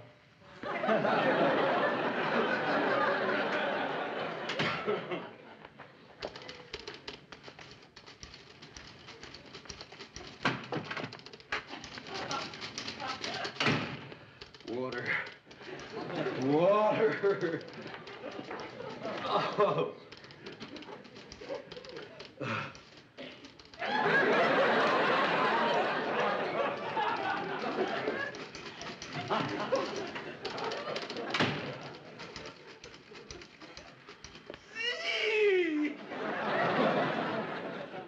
I owe $7,000? Oh. Oh, Mr. Grant, there's got to be something we can do. Like what, Mary? I don't know. Please, Mr. Gevins, give me a break. I'm sorry, Mr. Baxter.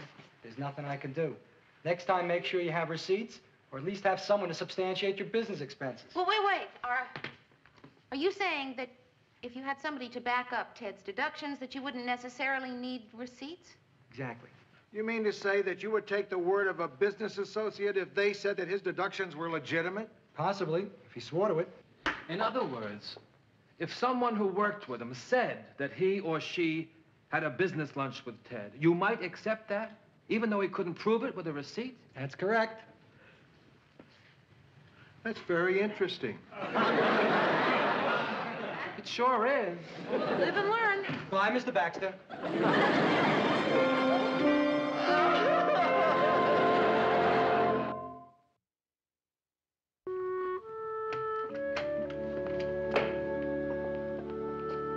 Ted, we've been thinking it over, and we've decided to change the title of the news to Ted Baxter's 6 o'clock news.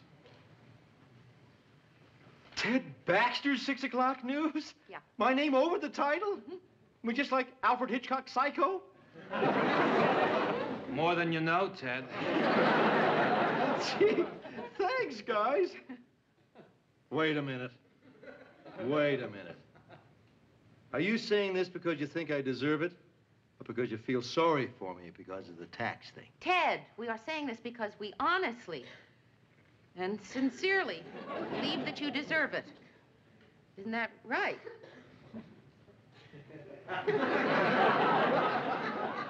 Right? Absolutely.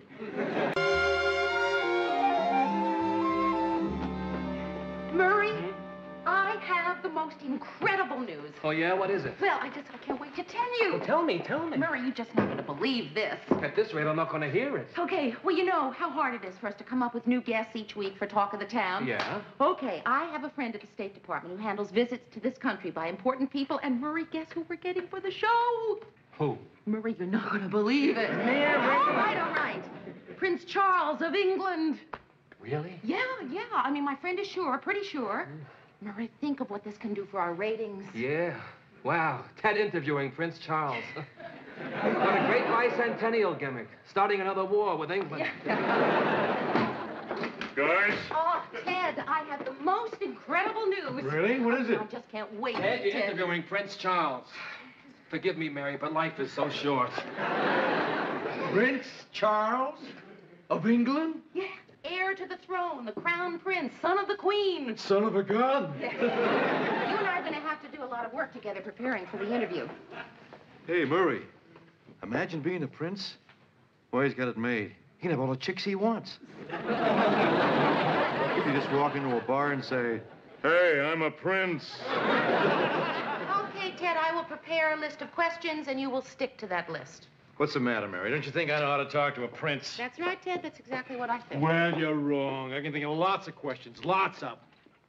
What was your favorite parade? Do you wear your sword in the subway? What advice would you give to kids who want to get started in the business? Lots of them. Hi, Julie. Hey. Sue Ann, guess what? I may be having Prince Charles on my show. Oh, Mary. Oh, you and he would make a wonderful pair. If only you weren't so old, American, and common. Don't get up. Don't worry. Oh, Lou, you're so transparent. Pretending to be gruff. You're just like Chicken Kiev. A crusty shell, but all soft and runny on the inside. Sue Ann, don't compare me to food. I don't like being compared to food. Shall I compare thee to a summer's day? Thou art more lovely and temperate. Rough winds do shake the darling buds of May. Hey, I liked it better when I was soft and running. Sweet, adorable, bashful, shy Lou. Yeah. Don't try to hide it any longer. Don't try to hide what? Your true feelings toward me. Oh. Oh, I know how much you're attracted to me, and you know how I know? Because you go to such lengths to hide it. Sue Ann, I am not attracted to you. See? That's why you're always avoiding me. Because you know if you get too close, you're afraid the little pilot light of desire that flickers within you might turn your whole oven on.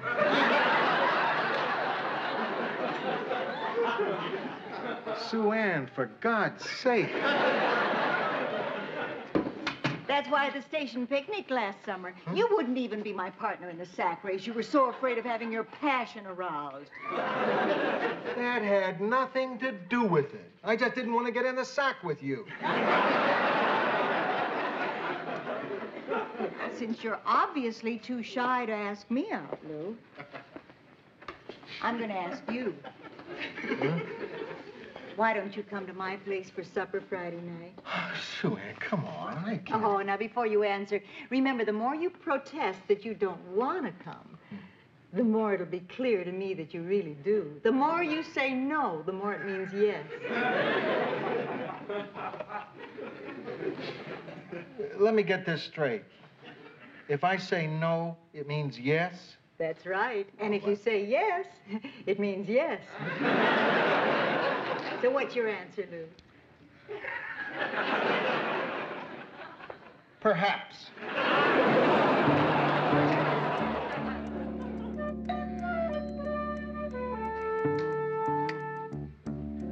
Who is it?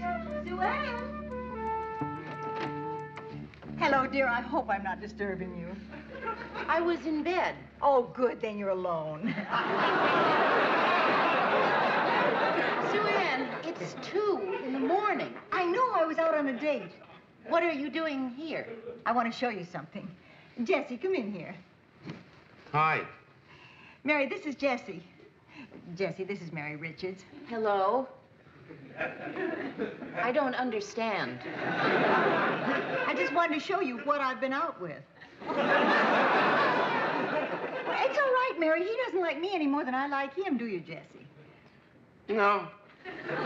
Sue Ann, what are you doing here? I just want to show you the lengths to which I am forced to go for simple male companionship. I want you to see how dull my social life is. Close the door and sit down, dear. Make yourself comfortable.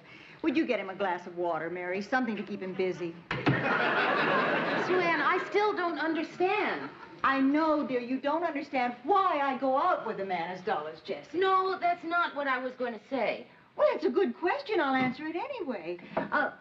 We met on a double date. He was with a very interesting girl, and I was with a very interesting man. And after we ordered our dinner, his date and my date left to wash their hands, and we haven't seen them since. Sue Ann, I'm very sleepy. Jessie has that effect on people. You know what he does for a living? You know those little celluloid things that go on the ends of shoelaces? He makes those. There's not even a name for them. He doesn't even know what to call them. When I asked him what he did for a living, he had to take his shoe off to show me. Watch. Jessie, what do you do for a living? Oh, no, that's all right.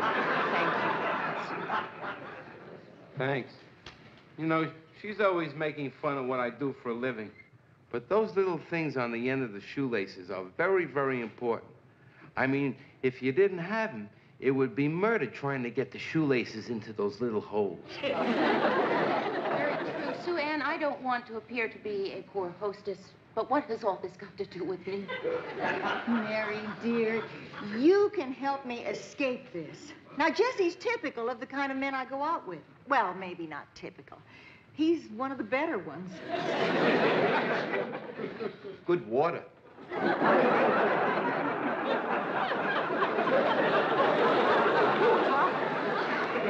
Sue Ann, what can I do? Help me get a date with Lou. I would like just one shot with him, Mary, and I really think if we could go out once, he might really learn to like me. Sure, just because I don't like it don't mean he won't. Thank you, Jessie. Just one shot, Mary. That's all I'm asking. Don't you think I deserve that? Don't you think even I deserve one lousy chance to be happy? Oh, Sue Ann. Please, Mary, please.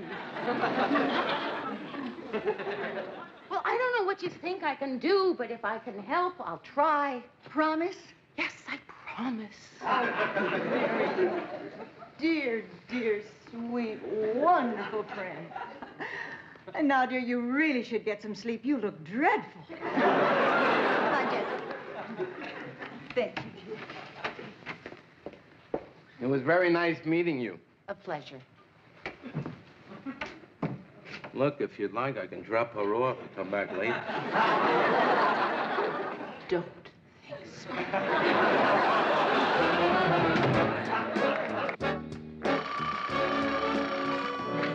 Newsroom. Oh, yeah, she is. Just a second. Mary, I think it's your friend from the State Department about Prince Charles. Murray, keep your fingers crossed. Hi, I've been waiting for your call all day. I've been so excited. What? Yeah, but I mean, you... When? And she... What did you... Uh-huh. I see. Well, yeah, no, sure, I understand. But... Uh-huh. Well, no, it's not your fault. But listen, man, I was just... Maybe if you... Uh-huh. Well, no, I was just thinking, you know, that if you... Right, okay. And thanks for calling. Goodbye. We're not getting Prince Charles for the show. He is not coming over here at this time.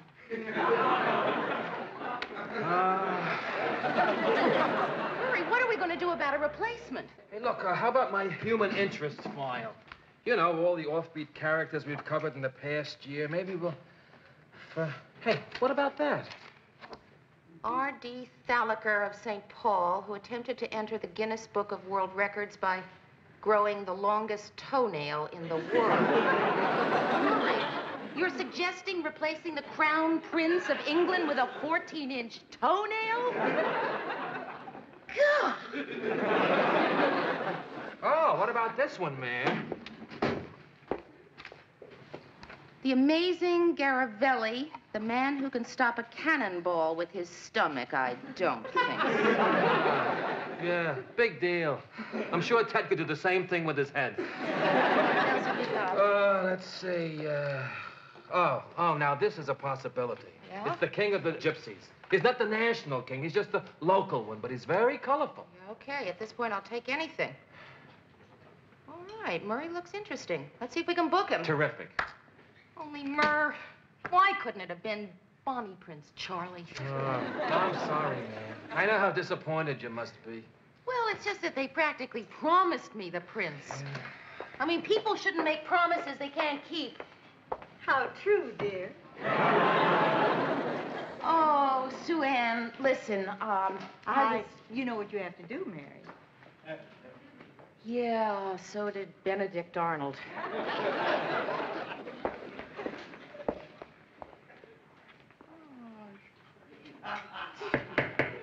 Mr. Grant. Yeah? Could I see you for a minute?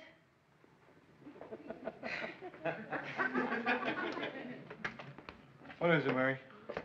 Well, I was wondering if you would do me a favor. Depends. Well, you see, I have this friend, and, well, she has sort of a crush on you.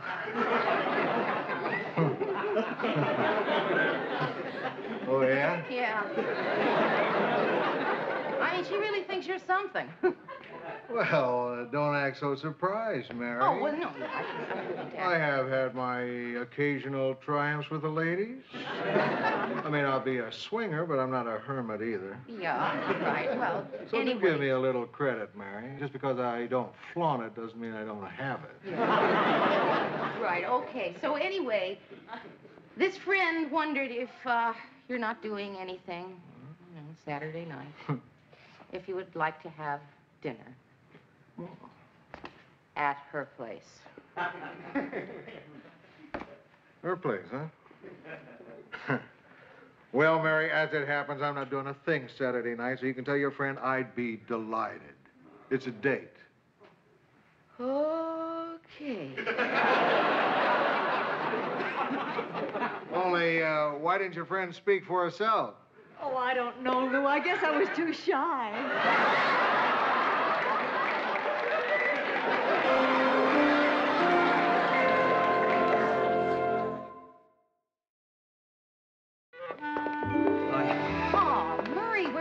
It's almost airtime. Oh, I'm sorry. The traffic was awful. How are things here? How are things here?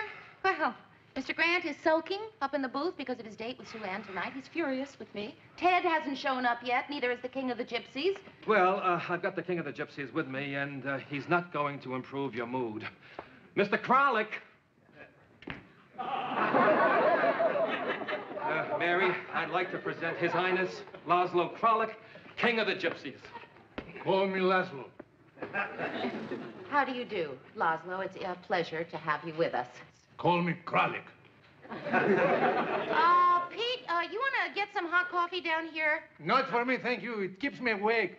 Well, I better get to the booth. Murray, where are you going? What about Ted? Well, I don't know.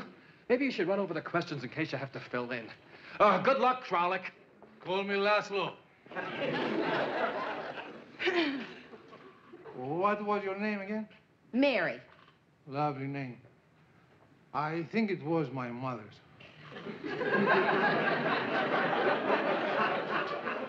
Got anything to drink?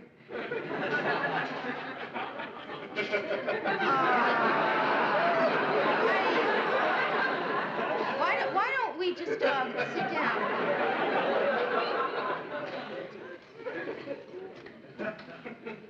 Now, Laszlo, let me ask you a couple of questions. Call me Laszlo. Right. How many gypsies are you the king of? How many you got? Well, you see, Laszlo, in order to do an interview... Call me Mary.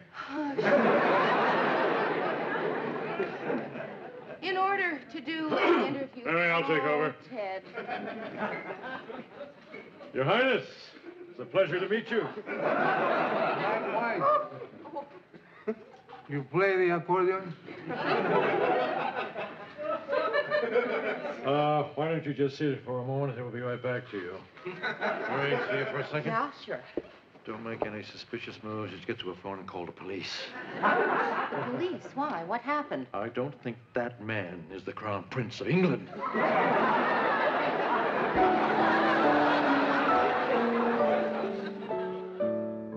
Lou, it's after 7. You promised Sue Ann you'd be there at 7. Don't rush me, Murray. There's plenty of time. I don't know what you're stalling for, Lou. After all, I know a little bit about these matters, and I can tell you, you're getting one hot mama. Listen, why don't we all have a drink? Lou, it's 10 after 7. We could drink fast, no talk, just pop, pop, pop. Lou. Yeah, you're right. Come in. Mr. Grant, could I talk to you for just a few minutes? Guy talk, Mary. We were just leaving. Lou, let me give you some advice. Tonight, when you're alone with Sue Ann, kiss her on the eyes. Makes them crazy. Mr.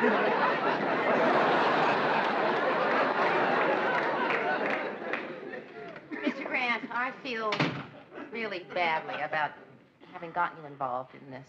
Not bad enough. Oh, come on, Mr. Grant. Don't you think you're making just a little too much of it? I mean, it's just one lousy night. Right. One very lousy night. Come on, how bad can it be? She's a terrific cook. She also happens to be a very warm person. The word is hot. Look, I'll admit, the way she got you to accept was a cheap, deceitful, underhanded trick. But you fell for it. Come on. Come on. It's time. All right, all right. You know, Mary, you missed your calling. You could have given pep talks to kamikaze pilots. Thanks, Mr. Grant.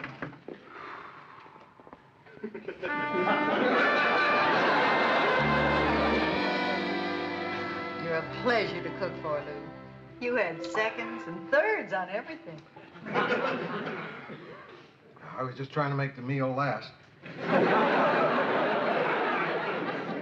No, I can't ever remember staying at the table this long. Well, I figure someone goes to all that trouble, the least you can do is enjoy it. There is nothing more rewarding than giving pleasure to a man. Right. Right. So, you got any more of those little toadstools? Truffles. No, we finished the truffles. We finished all the food, Lou. Oh, really? Oh, what about the cake? All gone. Great cake. Light, fluffy. Good. Now, why don't we take our coffee? What about bread? You got any bread? No, Lou. Dinner is over. Can I walk your dog? I don't have a dog. I'll go buy you one. Lou, why don't we be a little more comfortable?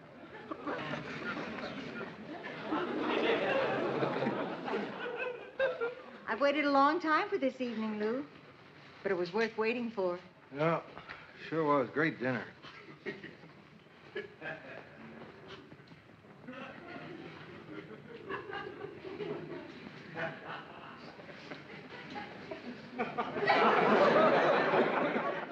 What's that expression? A great meal is the prelude to the symphony of love. Who said that? I did.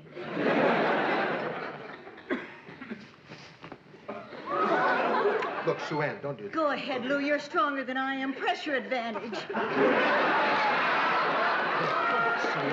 Be gentle, Lou. That's all I ask. Be gentle.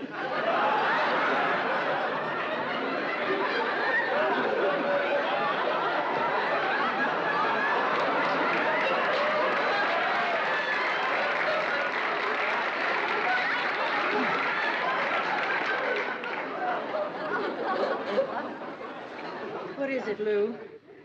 You want to be flattered? Coaxed? Cajoled? What does it take? Lord knows I went for broke on this date. What did I do wrong? Well, it's not. Is it me? It's not quite. If it is, you might as well just tell me to my face. Is it me? Yes. That's exactly it. You're absolutely right. It's you.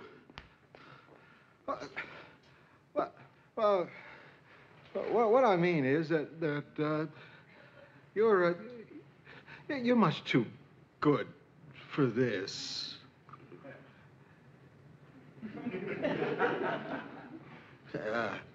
Chasing men, throwing yourself at them.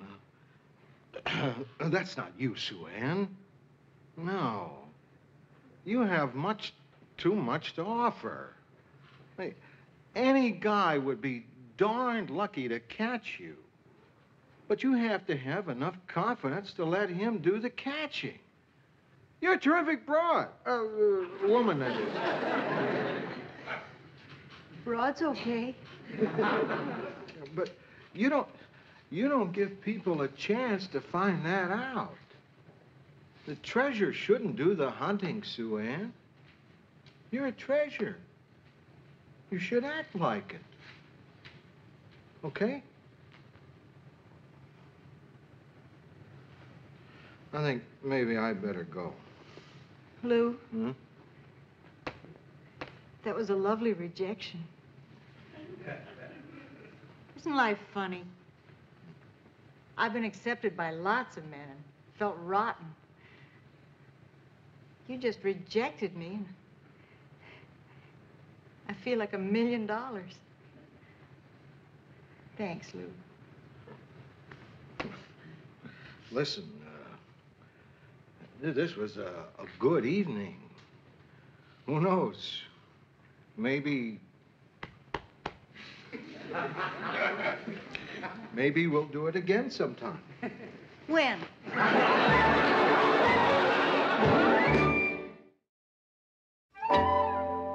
Yeah, okay, thanks. I'll be right there. Say, Mary. I'm sorry, Ted. There's a problem in the camera department.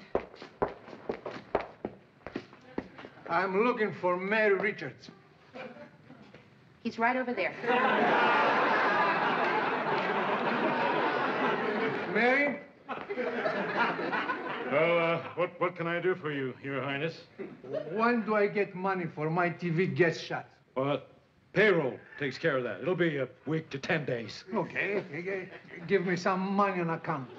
I will not. Mary, you don't pay me. I put gypsy curse on your head. Gypsy curse?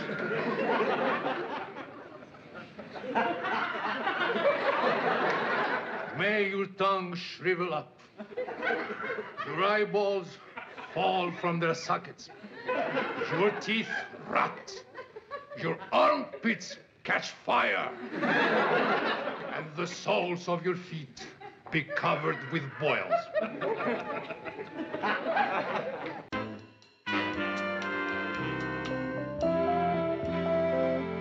Boy, talk about your good times. What a great evening. What's next? What's next? How about coffee? Swell! Boy, I had a ball. Never been on a double date before. Thanks for asking me. Well, we should have done it much sooner, Ted. I'm just sorry Georgette's in bed with the flu. To tell you the truth, Ted, we were a little surprised that you decided to come all by yourself. I couldn't bring a date. I'm married. No, I think what Mary meant is we thought you might prefer to stay home with Georgette. Well, I would, except she hates me to see her when she's sick. She thinks it makes her look, you know, unattractive. Aw, poor Georgette. She's right. Anyway, I'm sure glad you could make it. I've watched him on the air for years. It sure is fun getting to know Ted. It's fun getting to know you, too, Joe. And it's fun watching you two have fun. It's been a fun evening. Listen, now that we're close pals, can I ask you a question? If it's a little personal, just blame it on the fact that I'm high on friendship. What's the story with you two? Ted. Oh, relax, Murray. I'm not going to ask how far have you gone. I mean, that's your business. Of course, if Joe wants to tell me... why do you two stand emotionally? Joe, you don't have to answer that. Why not? I want to. I love her. Well, I just meant you didn't have to tell Ted. Love's nothing to be ashamed of, Mary. It's beautiful and noble, like friendship. This the first time you fell in love, Joe? You know, I think it is. I remember spending 4 years in college and desperately hunting for some girl to give my fraternity pin to. Too bad I didn't know you then. Oh, Mary, if I had known you in college, I would have flunked out for sure. Hey, you're getting a wonderful guy here, Mary. Hang on to him. You've let a lot of men slip through your fingers, Mary. I know. I was one of them. Ted, sit. Oh, what a great evening!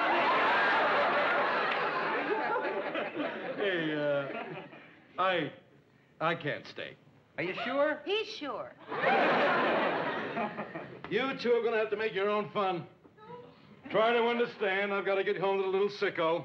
I hope Georgette's feeling better. Hey, Thanks, Mary. Ted, this has really been fun. Hey, you don't have to pretend you're leaving with me. So it looks like we're both going home and then doubling back when I get into my car. I get a good idea what's going on between you two. I mean, you're a guy, she's a chick. Ted, go home.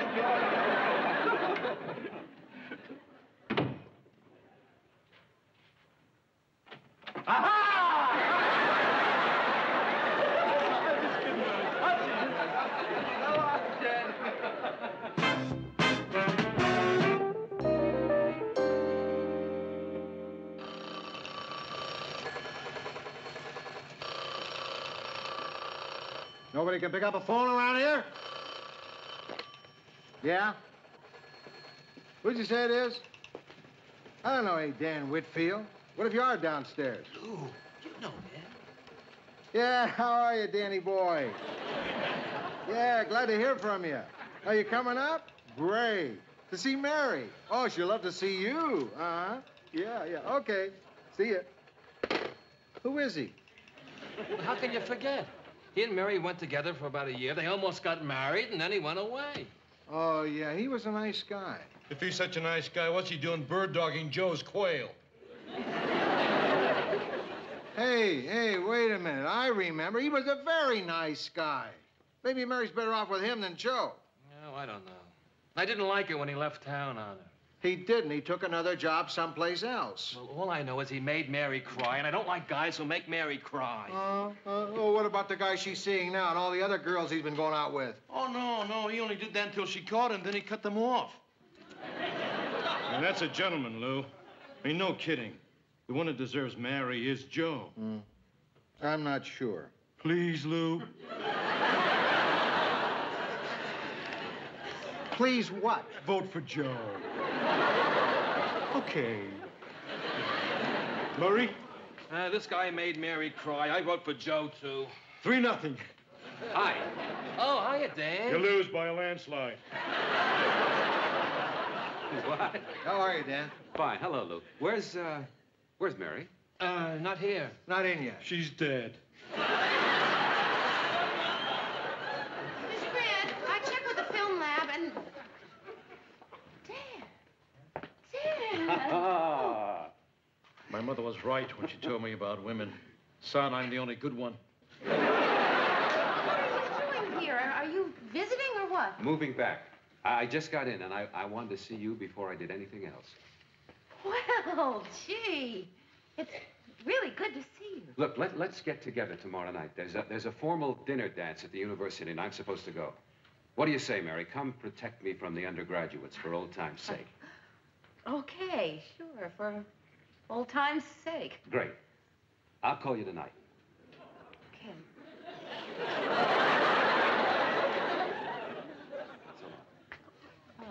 So long, fellas.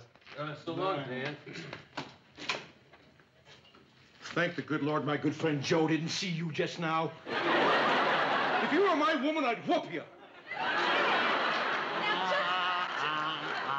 I'm sorry, Mr. Grant. I thought that someone can comment on my personal life like that.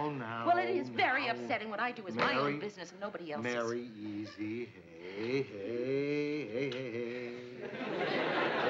Hey, relax.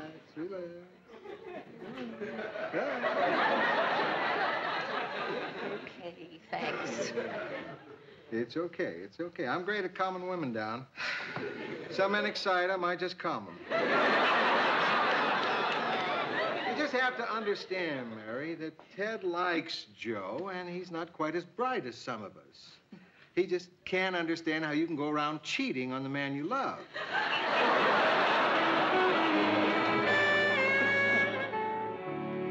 A truly fantastic dinner, Mary. Great stew, marvelous salad, and a mouth-watering dessert. Yep. You certainly are a wonderful cook, Joe. Thank you. Where'd you pick it up, anyway? In the Navy. It was either that or disarming torpedoes. Joe, let's not do that now. I'll do it later. Come here. There's something I want to discuss with you. Okay, but before you do, I got a little gift for you. Oh, Joe, your fraternity pin. Yep. Why do I feel there should be a glee club singing? Thank you. It's really nice. That's terrific. Okay, you wanted to tell me something. Yeah. Right, there is something that I do want to discuss with you.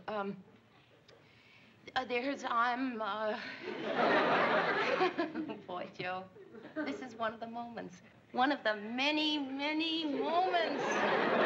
I'm so glad you're you.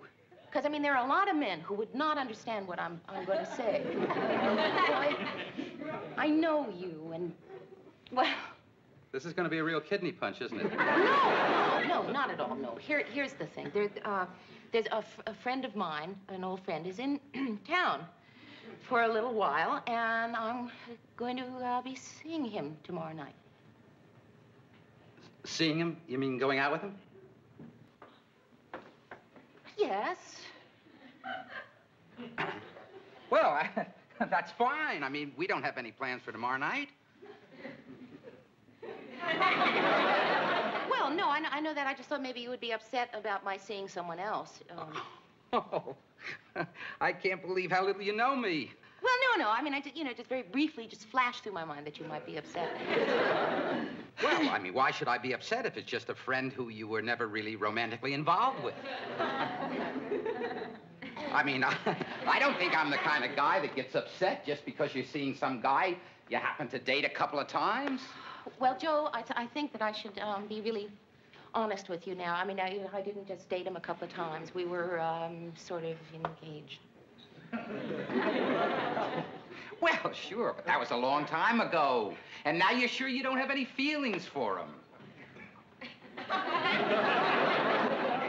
Oh, my God. Listen, one of the reasons that I can be honest with you is because we're so good together, you know? And we can't let anything, you know, like this kind of thing that's bound to come up in any relationship affect us. And I think it would be very wrong of me to duck it, whereas I think if I meet it just straight on and you and I end up on, you know, more solid ground... Mary, why aren't you answering your phone? Because I think this is much more important now. You're not answering your phone because you're afraid it's him. Oh, Joe, I am not afraid to answer my own phone. Yeah, now you're stalling, so we'll hang up. I am not stalling. Why would I stall? Hello? Joe, that's my phone. You can't answer my phone. Hello? Hello? Yes. It's for you.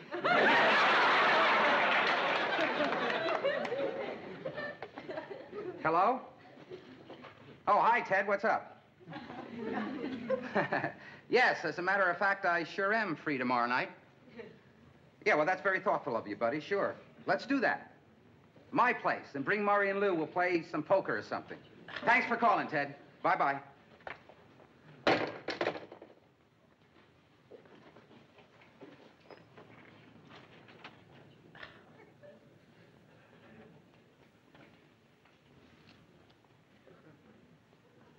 Well, aren't you going to say don't go? Well, I'm not sure what's best for you right now. Yeah, well, I mean, you can at least say don't go to a person. I mean, can't you give me that much? Don't go. I've got to. I can't believe what you're doing. I mean, you are really overreacting. Well, Mary, didn't you go crazy when you found out I was seeing somebody else? That was different. How is it different? I don't know. Well, I do. Because you think that since I'm a man, I wouldn't be as hurt by these things as you are. Oh, well, let's be honest, Joe. You're not going to cry your eyes out all night like I did. No. No, I'll be doing the male version of crying. Do you want to know what that is? Trying to act like it doesn't hurt. And you don't know what hurting is till you've tried to act like it doesn't.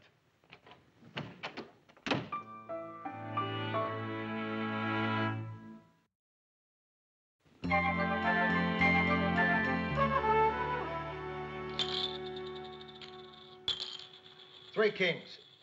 A straight. Pour me one, will you, Lou? Only a drunk in honor of my pal, Joe. I don't think he's got enough elderberry wine. I want scotch. What do you want, Joe? I want Mary. Oh, I'm sorry, guys. I'm really rotten company tonight. I can't help it. You want to know what's going through my head? Right at this moment, I've really got this stupid idea. Doesn't sound stupid to me. Wait a minute, you haven't heard it yet. Oh, yeah, right. Take it. I got this terrific urge to rush over to Mary's place and burst in on the two of them.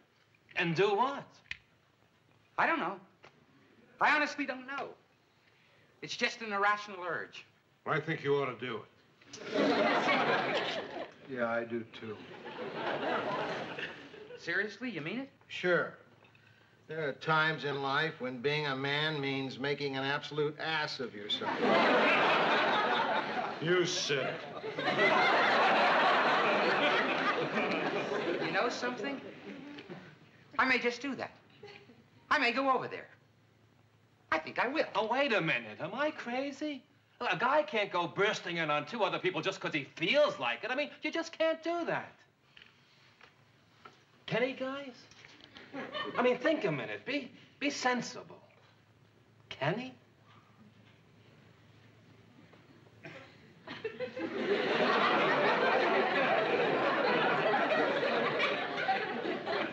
Sure can. Damn right.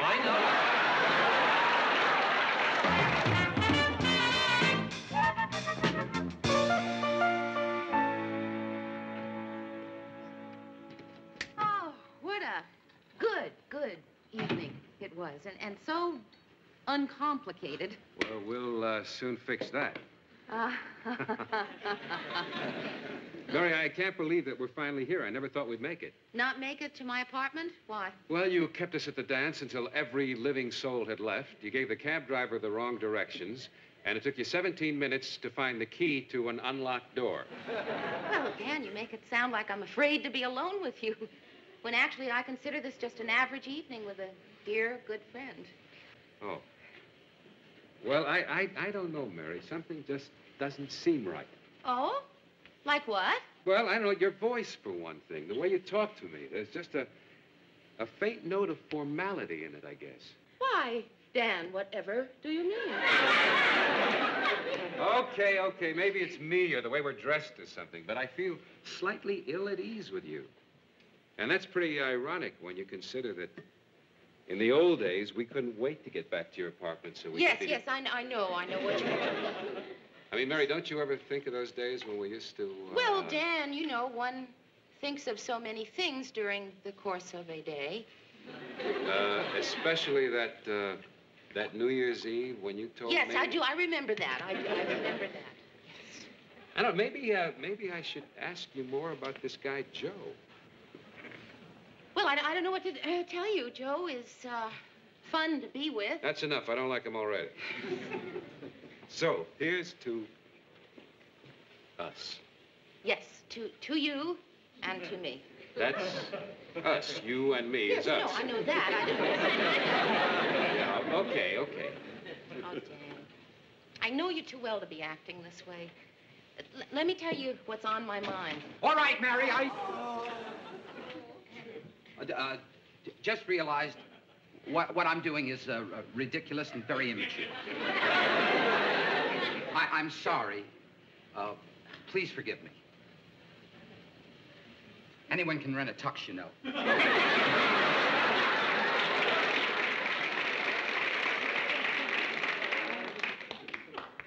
That was Joe. Oh. Well, he is fun to be with. But I got a little bored with him toward the end.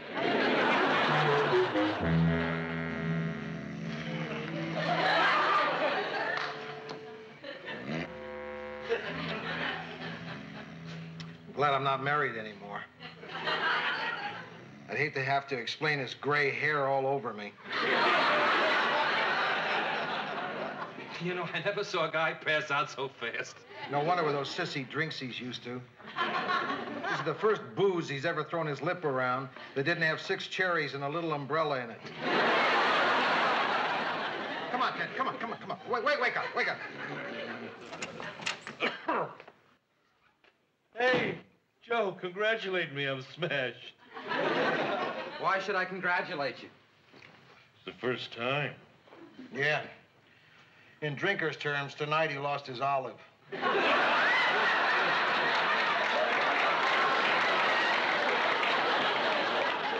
So, Joe, what happened? Did you do what you said? Did you go over there? Yeah, I went over there, and I acted like an idiot, and I think I cut my own throat. Oh, don't feel bad, Joe. You still got me. Mary, the fact that you know somebody else now doesn't matter. In the last 2 years, I've thought about you a lot. Yeah, well, I've thought about you, too. I mean, in New York, I kept seeing girls who reminded me of you. Oh, well, Dan, people are always seeing girls that remind them of me. I think in 1939, they turned out a whole lot of us. Really?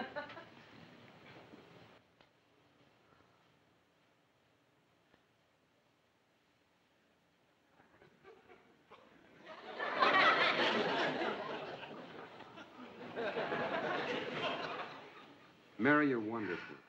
Dan, you're hugging a real jerk. What?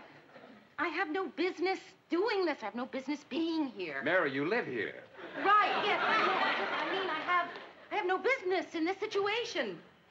Some women handle this kind of thing beautifully. What situation? The more than one man situation. I mean, some women are terrific at that, and then there are others who make fools of themselves, and I have a pretty good idea which category I fall into. Well, I thought that was the point of this evening, to find out how you felt.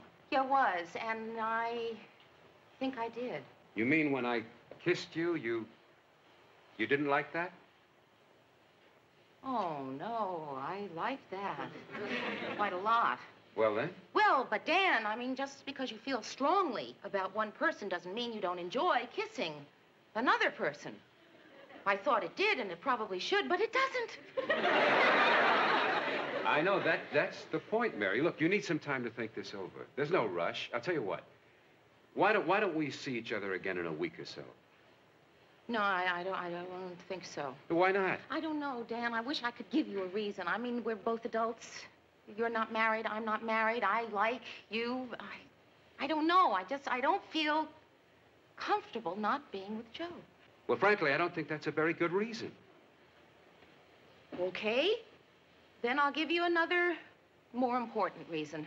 What's that? I'm pinned.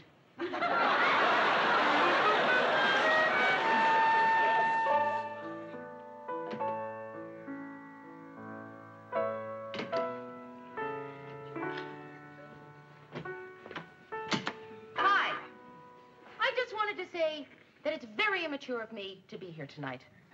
And incidentally, anyone can rent a sweatshirt. Very funny. You have a wonderful personality. Date over so soon? Mm-hmm. Party over so soon? Yeah, well, it kind of petered out when Ted decided he wanted to go lie down in the snow. Mary, did you have to make yourself look so sensational for him tonight? Well, it was a formal affair. Evening. Anyway, what's wrong with dressing up? Oh, nothing. Nothing at all. Forgive me for looking like such a slob. I happen to own my own tuxedo. It isn't something I usually point out to people. Joe, I made a discovery tonight. I found out that I have a terrible character flaw. After you burst in on Dan and me, I started trying to picture Dan doing something like that, and I couldn't. Of course not. He's got too much sense. So what's wrong with me that I prefer someone who does things like that? Nothing's wrong with you. It shows you've got character. Did I spoil your date? No, not at all. Oh. Well, good. Good. I'm glad you enjoyed yourself. Did you kiss him? What? You heard me. Yes, I know. I heard you. I can't believe that you're quizzing me about whether or not I kissed him. Well, don't worry. That's just my first question. Oh, Joe, if you're going to continue this ridiculous conversation, then I'm going home. Did you say don't go? Yes. I couldn't hear. I was out in the hall. Mary, I can't help it if I'm upset when you kiss somebody else. I'd be upset by anything you did with anybody else. If you held hands with them. Especially if you held hands with them. Boy, you are really something. Every time I think I've had it, you do something terrific. It's like going to one of those disaster movies. Sit through anything just to get to the part you paid your $3 to see. Mary, you're the only woman in my life. Do you know how many things there are about you that I love? Oh, here comes that for which I paid my $3.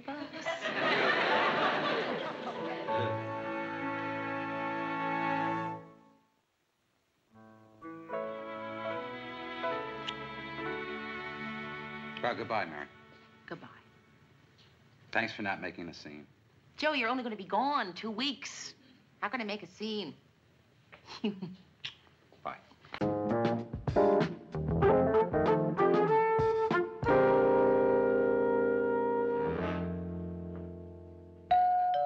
is it?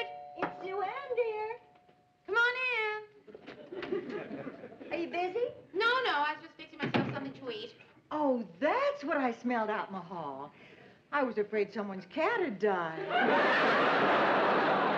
go right ahead and eat, dear.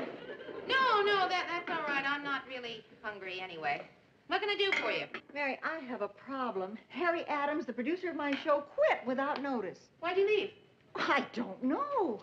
The fringe benefits alone were enough to keep any man happy.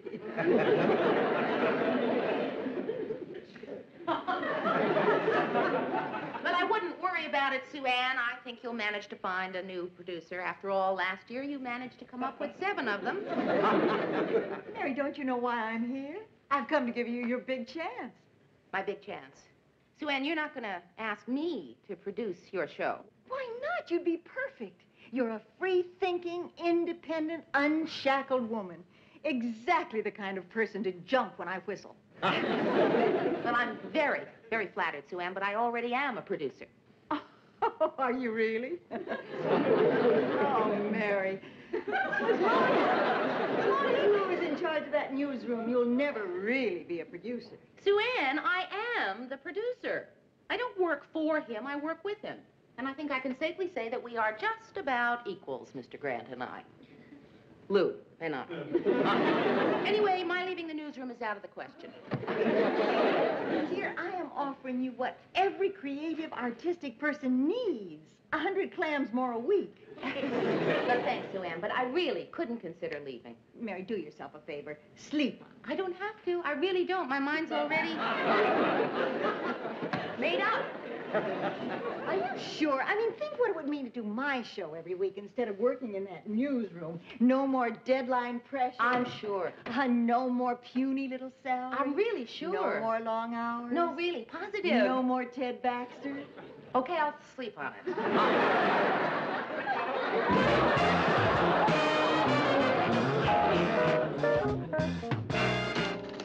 Good morning. Oh, hiya, Mayor.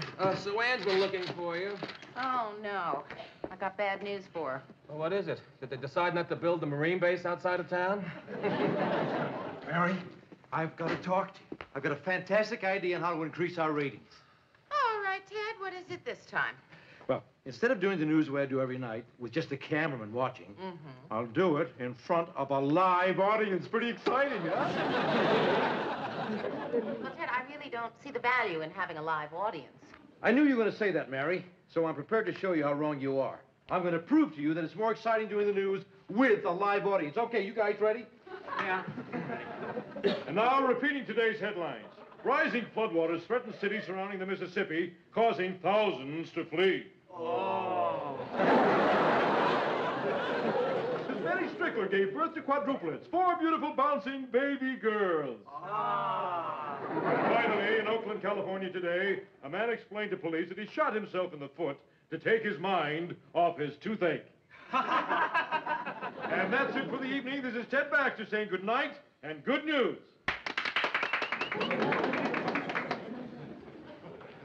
Well, what do you think, guys?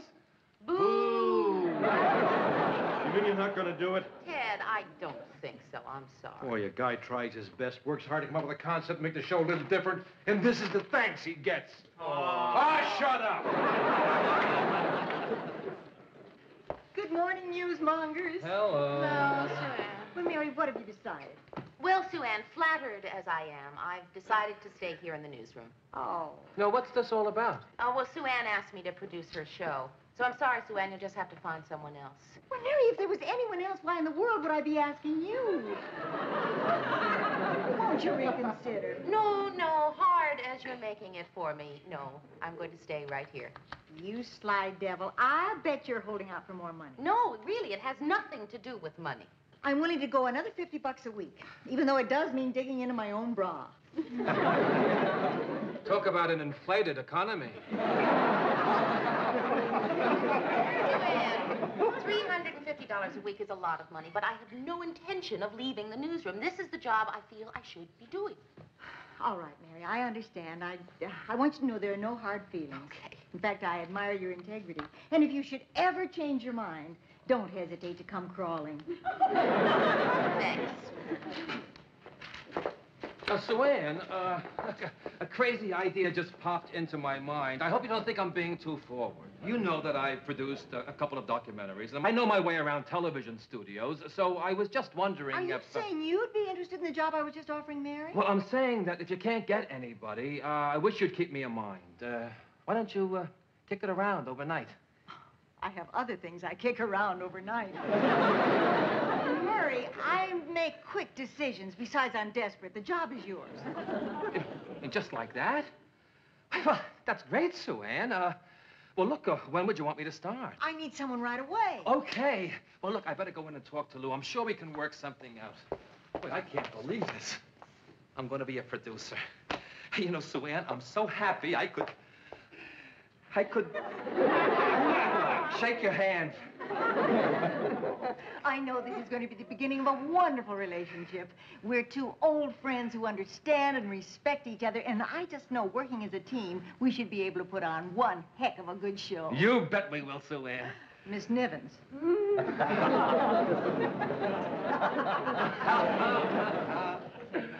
Oh, Mary, hey, guess what? I'm going to be a producer. Isn't that terrific? I'm going to work with Sue Ann.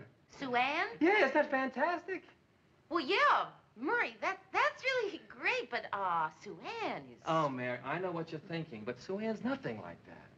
I mean, deep inside, there is a warm, sensitive, understanding, compassionate human being. Huh. Besides, for $350 a week, I'd work for the Flying Melendez.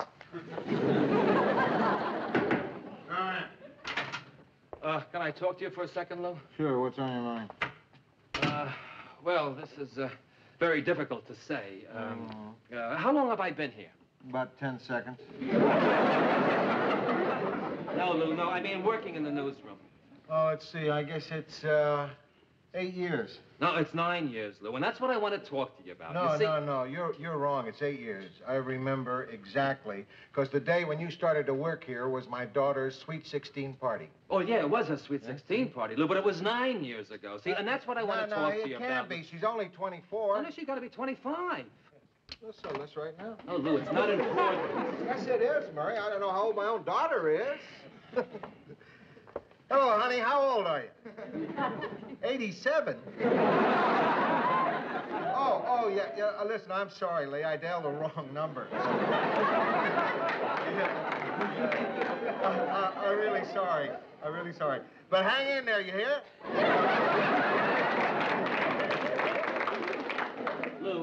Lou, forget how long I've been working here. It doesn't matter. I was just trying to find a nice way of telling you what I have to tell you. What's that, Murray? Lou, I've got another job. I'm going to be a producer. Really? Yeah. Hey, that's terrific, Murray. Congratulations. Thanks, Lou. Murray Slaughter, producer of the news. Yeah, well, it's not a news show, Lou. Sports documentaries? What? Sue Ann. What? Sue Ann Nivens, the happy homemaker. What? Oh, Lou, I know it's not the greatest job in the world, but it pays more than I'll ever make as a news writer. And Lou, I need the money. Look, I understand. You don't have to explain to me. Thanks, Lou, thanks. Yeah, and you want to know something else? I think you're going to make a darn good producer, a darn good one. Sue Ann, huh? Yeah. She wants me to start as soon as possible, so I thought that I could do both jobs, until you find my replacement. We'll never replace you. You made this operation tick. But don't worry, we'll manage. Come on, let's drink to your new job. The Murray Slaughter, the producer. Da-dum, da-dum. Sue Ann?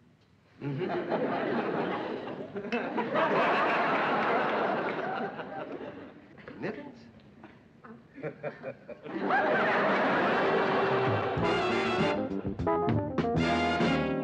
And we managed to get an on-the-spot report of the raid of that porno theater downtown, which we can use in the news tonight. Terrific. How'd you do that? Luck. Some of our crew just happened to be in the theater at the time. Well, I just said goodbye to the guys in the studio, so I guess this is it. Hey, look, you're only going to be upstairs. We'll still see each other every day, right? Right. Oh, Murr, I'm gonna miss you. Me too, Mary. So long, Mary. Oh, so long, Murr. So long, Ted. So long, Murray. Have a nice lunch. Murray's not leaving for lunch. He's leaving for good. What do you mean leaving? Who's going to write my show? Well, John will. Oh, no. I don't want anybody writing my show except Murray. You've got nothing to worry about, Ted. John is a very good I writer. don't care. You know my style. You know how I... Mary, listen, I'm the star of the show, and I want Murray to stay here. Ted, Murray's been offered a job at a lot more money. Is that what it is, Mary? Is that the problem? Well, why don't you give him a raise? Murray's the best darn news writer in the business, and I want him on my show. I'm not going to let the quality of my show suffer because of a few measly bucks a week. Ted, there's no money in the budget for a raise. The only way we can give Murray a raise is if you want to take it out of your own salary. Don't be a stranger.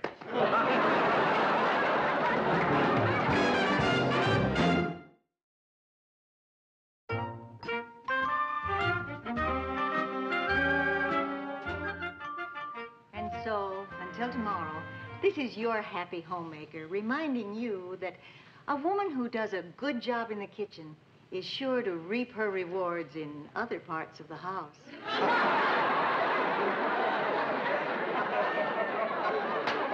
Okay, guys, take a 1-hour lunch break. That was a great dress rehearsal, Sue Ann. Thank you, Murray. You know, you may be new at producing, but I can tell you're going to do a wonderful job. Now, would you be a dear and tell Charlie to watch where he puts his cigar? I just opened the bread box, and one of my lady fingers was smoking. Okay, and then I want to tell you about some new ideas I have for the show. Oh, good, Murray. I always love to try new things. As a matter of fact, I'm trying one this afternoon, and you can help me. It's a seafood soiree, and I need someone to open those cans of sardines. What? You want me to open sardine cans? Well, the prop man is out shopping, and the director is up in the booth, and the cameramen have this silly union rule about not opening sardine cans. So who's left to do it except my wonderful producer? I'm sorry, Sue Ann, but I don't think a producer opens sardine cans. He does around here. Unless he wants to be an ex-producer. Now, I'm in a hurry, so get the sardines and the lead out of their respective cans. Oh, and when you finish that, will you order some more paper towels? You're going to need them tomorrow when I do my salute to the Johnny Mop.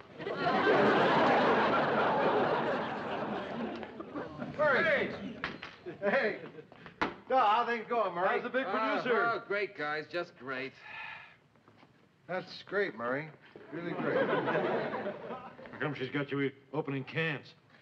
What do you mean, these? I'm not doing this for her. I'm doing it for me. I'm thinking. I always open sardine cans because it helps me think. If I don't come up with an idea, I just close them up again. I'll have to try that sometime. So, guys, how are things in the newsroom? Oh, not bad. The new kid's working out okay. Oh, well, you see, Ted, I told you he'd be fine. Yeah, but you write much better weather forecasts than he does. Ted, the weather's been rotten all week. Maybe that's it. Hey, there's another thing. You know the way you used to tease me when you were in the newsroom? I tease you? Yeah. Well, you know, make little jokes about me, pretending that I was dumb. Ted, I wasn't pretending. See, that's the kind of thing I mean. Listen, we just came up here to see if you'd like to have lunch with us. Oh, gee, I'd love to, Lou, but I'm afraid I can't. I just have too much to do around here. I gotta check the lighting. I gotta give the notes to the guys on the crew. I gotta check the set, the audio, the cue cards. You know, I never realized before how important a producer is to a show. Yeah? I sure am glad you're a producer. I want you to know that I sure miss you. Oh, thanks, Ted. I can't think of anybody I'd rather be missed by. He did it again. See you later, Murray. Yeah. Hello, Lou. Hello, Ted. Yeah. Murray, dear, the station manager's going to be in my office at 3:15 for a meeting, and I'd like to have you there. What, the station manager? Well, sure, Sue Ann, I'll be there. Look, is there anything special I should know? Yes, he takes his black, and I take milk and 2 sugars.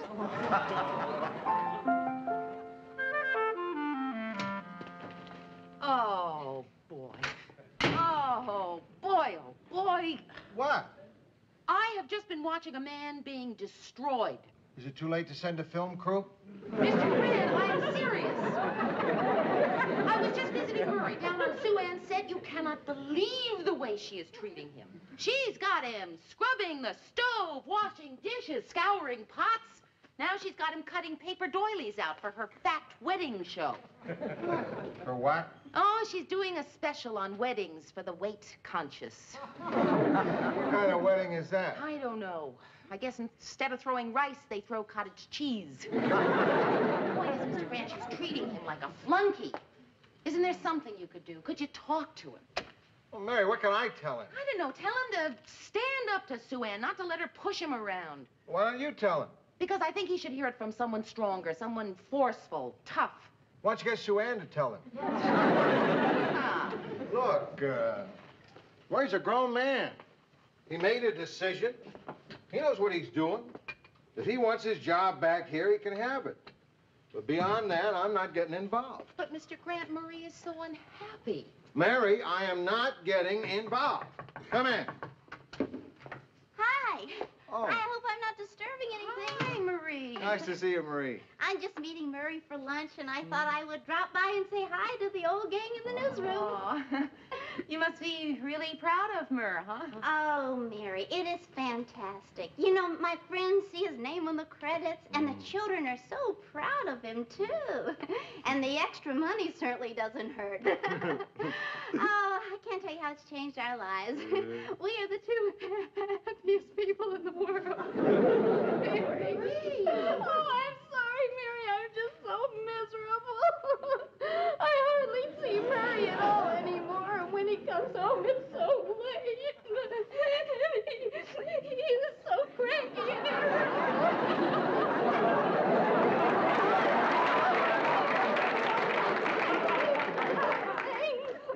he's a nervous wreck, and he's making me one. Oh, Mary, I don't know what I'm going to do. Oh, Mary, I tried talking to him, but he just won't listen to me. I told him what he's going through just isn't working. There we are, Murray. My low-cal wedding cake. Everything but my pudgy little bride and groom. Do you know it's taken me 2 weeks to design and bake that? There are only 82 calories in the whole thing. A man could eat that entire cake, and by the time he finished, he'd have starved to death. Well, the pots are finished. I'll see you later. I'm going to take Marie out for lunch. Oh, hold on a moment, Murray, dear. I want you to help me for a minute. I have to put the finishing touches to my stylishly stout bridal gown. Well, you want me to get one of those dummies for you to put it on? Oh, no, dear. None of them is large enough. Well, then what do you want me for? Hold out your arms. Oh, no. No, I'm not going to put that on, Sue Ann. What do you think I am? Murray.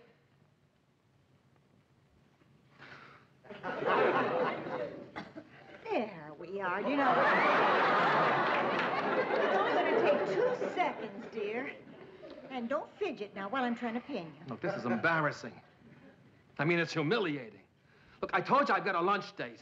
Oh, you can go to lunch anytime. How often do you get a chance to wear a wedding gown? Hello. Hi, Sue Ann. Murray. Hi, Lou. Oh, how's everything going, Murray? Fine, just fine. I'm out of pins, dear. Don't sit down. I'll be right back.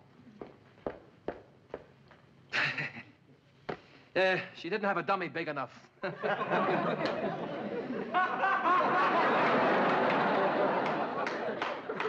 Maybe she did.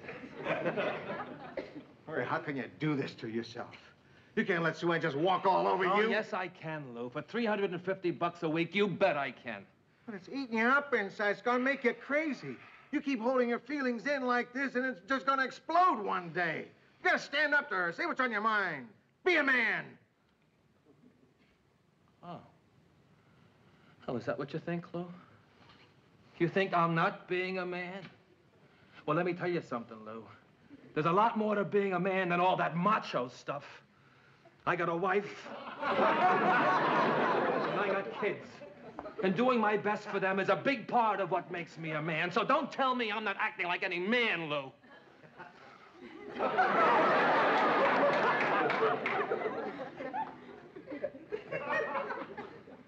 I'm sorry, Murray. You're right. You're a man. And that's a very lovely gown.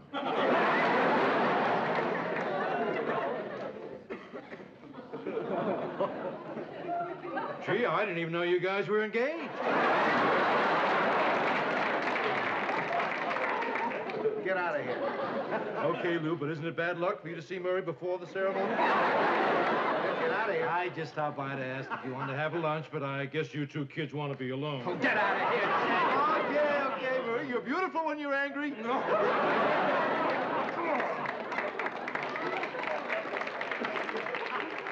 Look what it's come to. You got Ted making jokes about you now. Mr. Grant, oh, my God. Mr. Grant, did you talk to him? Yes, I talked to him, but he won't listen to me. Did you tell him he can't go on like this? Yes, I told him. Did you tell him he's got to stand up to Sue Ann? Yes, he told me. Will you stay out of this? Did you tell him Marie came to the newsroom and was crying? No, I didn't have the heart to tell him that. Why don't you tell him that? I can't. Marie was crying in the newsroom? Yes. I'm going to talk to Sue Ann. Murray, I've got the pins, but I want to see how the veil looks. Oh, no. No veil, Sue Ann. A producer does not wear a veil. Murray, don't use that tone on me. I mean, if you have something you wish to say to me, let's act like civilized people and simply sit down and discuss it. All right. I'm sorry, Sue Ann. Forgive me. You were absolutely right. Let's sit down.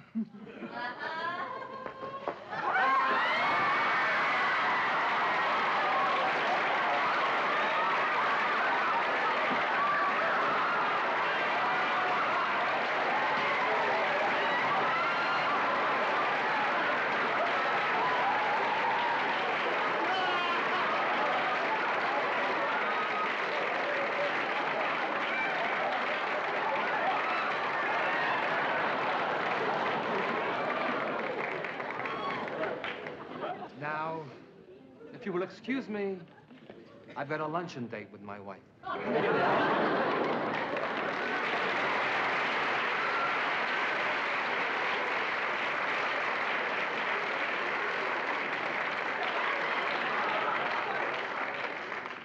Could use a little more vanilla.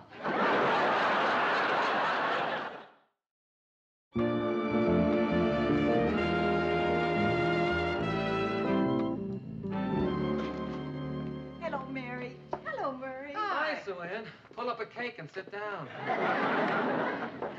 I just dropped by to ask Mary a question. Dear, I have a date tonight. Do you think this dress is a little too suggestive? Well, no, I mean, tell me the truth. Now, be honest. Does it make me look a little easy, a little cheap? Well, a little, yes. Oh, good. I've got another date with my new producer. Now, he's a wonderful man, but he's not terribly aggressive. We had 3 dates before he even so much as held my hand. And then he only did that to keep me from unbuttoning his shirt. Mary, maybe you and Joe would like to double date with us tonight. Oh, well, thanks, Sue Ann, but Joe's still out of town. Oh, shoot. I was hoping maybe Lester could pick up a couple of pointers. What? Well, she's got an idea, Mary. I mean, I remember reading about that gorilla in the zoo last year. They put a female gorilla in his cage, but he didn't show any interest. So they showed him a movie of 2 gorillas who were showing a lot of interest in each other, and eventually he got the idea. Israeli আগ্রাসন বহু মায়ের বুক খালি করেছে। রেহাই পায়নি সদ্যজাত শিশুও। চলমান সহিংসতায় প্রায় অর্ধশত শিশুর ঠিকানা হয়েছে কবর। হাসপাতালগুলোর দৃশ্য আরো মর্মান্তিক। মৃত্যুর মিছিল দীর্ঘ হতে থাকায় স্বজনহারাদের আহাজারিতে ভারী হয়ে উঠেছে বাতাস। আর আহতদের মধ্যে মৃত্যুর সঙ্গে লড়াই করছেন যারা, তাদের আর কি বেরহম, নির্লজ্জ, বেহায়া। জালেমগুলো হাসপাতাল পর্যন্ত রেহাই দিচ্ছে না। কিছুই করার নাই গো কাকা। কিচ্ছু করার নাই? কি আর করার থাকবো কন? দুর্বলের মায়ের খাওয়াটাই নিয়তি। দুর্বলের পাশে কেউ থাকে না গো কাকা। হ্যাঁ ফজলে মিয়া, ভালোই বলছো তুমি। দেখো না সারা বিশ্ব কেমন একদম চুপচাপ নিশ্চুপ হয়ে আছে। সবই সার্থক কাকা, যে যার ধান্দায় আছে। 9,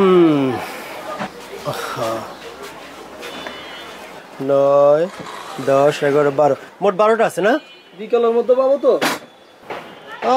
সন্ধ্যার দিকে আসেন। লেট করেন না কিন্তু। আচ্ছা ঠিক আছে, লেট হইব না। নতুন নাকি?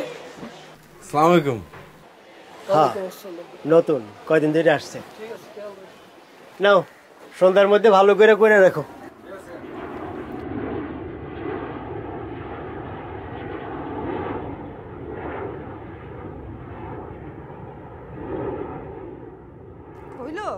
হ্যাঁ তাড়াতাড়ি আসো, বইসা আছে তোমার জন্য। আইতেছি। কি রে বাপ, খিদা লাগলে খায়া ফেলবি, আমার লাগে বইয়া থাকবি না। কত কথা শুনে।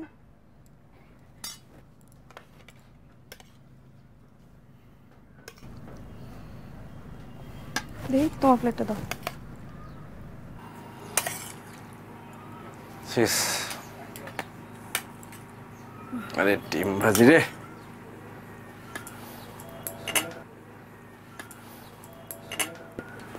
তুমি নিলে না? আমি পরে খাবো। পরে আর কি খাবা? আমি সবজি দিয়ে খাবো না, আমি ডিম দিয়ে খাবো। কেন বাপ, সবজি খাবি না কেন? সবজি না খাইলে বড় হবি না, বুদ্ধি হইব না। হ্যাঁ কর, মুখ খুলে না দেখছো? আর স্কুলে ভর্তি করাই দেওয়া দরকার না? হ্যাঁ দেওয়া তো দরকার। তো মাত্র ঢাকা শহরে এলাম, স্কুলে ভর্তি করালে তো একটু টাকা পয়সা খরচ হইব, টাকা পয়সা জোগাড় যন্ত্র করতে হবে না? সামনে একটা স্কুল আছে, আমি গেছিলাম, আমার মনে হইলো যে ওখানে খুব একটা খরচপাতি লাগবো না, ভর্তি করাই দিই। ওরে ঠিকঠাক মতো খোঁজ নিছো? মানে ভালো হইব? ভালোই তো মনে হইলো। দেখো তুমি যেটা ভালো মনে করো। সারাদিন তো টোটো করে ঘুরে বেড়ায়, কই কই যায়, কাগো লগে মিশে, কিছুই তো জানি না, আর এখানে তো কারো চিনিও না। কি রে ভাব, ঢাকা শহরে এসেই দেখি বন্ধু পাতায় ফেলছিস, তা একটু পড়াশোনা করতে হইব না? হ্যাঁ করতে হইব তো। এই যে তোর পুরান স্কুলের যে বইগুলো আছে ওইগুলো নিয়েও তো একটু বসতে পারস না? জিগাও তো পড়ে কিনা? আমি পড়ি তো। আবার মিথ্যে কথা থাবর তুমি। থাক, তুই এখন খা, আজকে আমি তোরে নিয়ে পড়তে পাবো, ঠিক আছে? হা কর, মুখটা খুলে না, হা কর। বাহ, পানি নিয়ে আসতে। এটা হইতেছে কাজের আনন্দ, নবকৃষ্ণ ভট্টাচার্য। মৌমাছি মৌমাছি কোথায় যাও নাচি নাচি, দাঁড়াও না একবার ভাই। কি রে এখনই ঘুমাস কেন? একটু পর।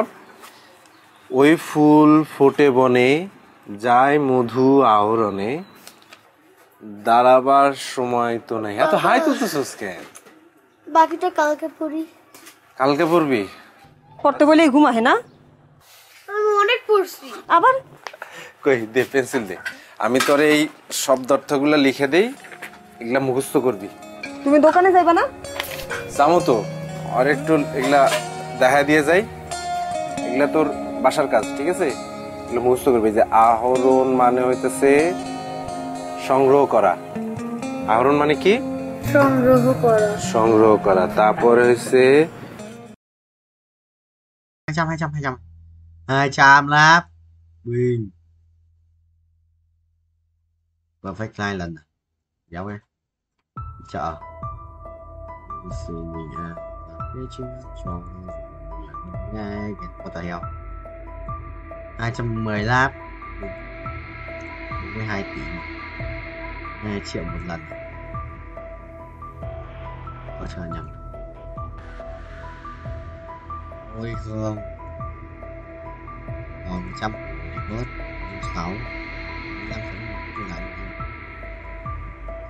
sửa binh chỉ linh ấy bay mình chỉ linh điên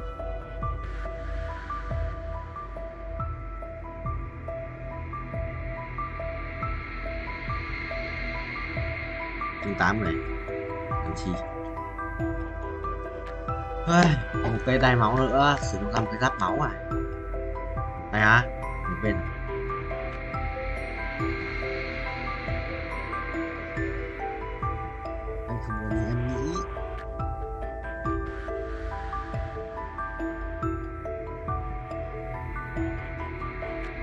Kệ đấy.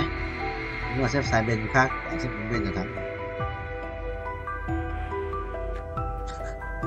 Kệ đấy chứ gật. Đấy, cầm búa 2 bạn nữa. Chuẩn bị cái này 33 triệu start rồi. Tiền cả đấy chứ. Ngon, vừa lên 8 mất và 8 đủ gì. Có ra xét này. Không muốn đâu. Cái này chọn hơn đấy.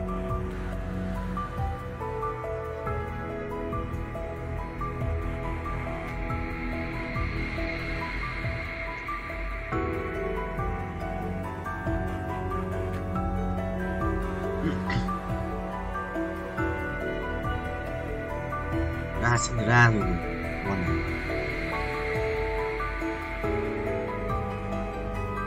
Tôi xếp tiền lên 30 tiền nữa nhanh không? Cái là xong giao chim lời đủ tiền. Còn cái thằng nhảy đá gì đó quê. Sao được? Nó lại bao nhiêu đang ngoài mắt. Ngoài anh là thầm trong mắt rồi, không biết không? Anh em tôi. Anh biết vì sao? Mà lắm mắt người tôi sao? Về xuống. Và lắp con sinh ra và xong là 57 nghìn. Sinh viên con rất ăn rồi. Còn bà sinh viên cũng xanh rồi. Quỷ à? Mới thua. Thì ai cái đánh hay đấy. আব্বা আম্মা যদি তোর ছোটকালে জানতো তোর হাইটের লগে তোর গাদামির হাইটটা একটু বাড়বো তাহলে নিজ দিয়ে এমনিতেই 6 ইঞ্চি কেটে দিত তোর আর গাদামি বাড়তো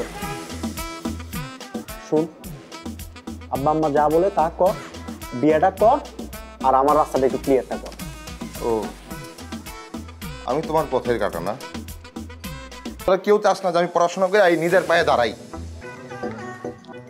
তুই তো নিজের পায়ে দাঁড়াস নাই তুই তো আমার কাঁধের উপর ভর করে দাঁড়ায় আসছিস এই আসো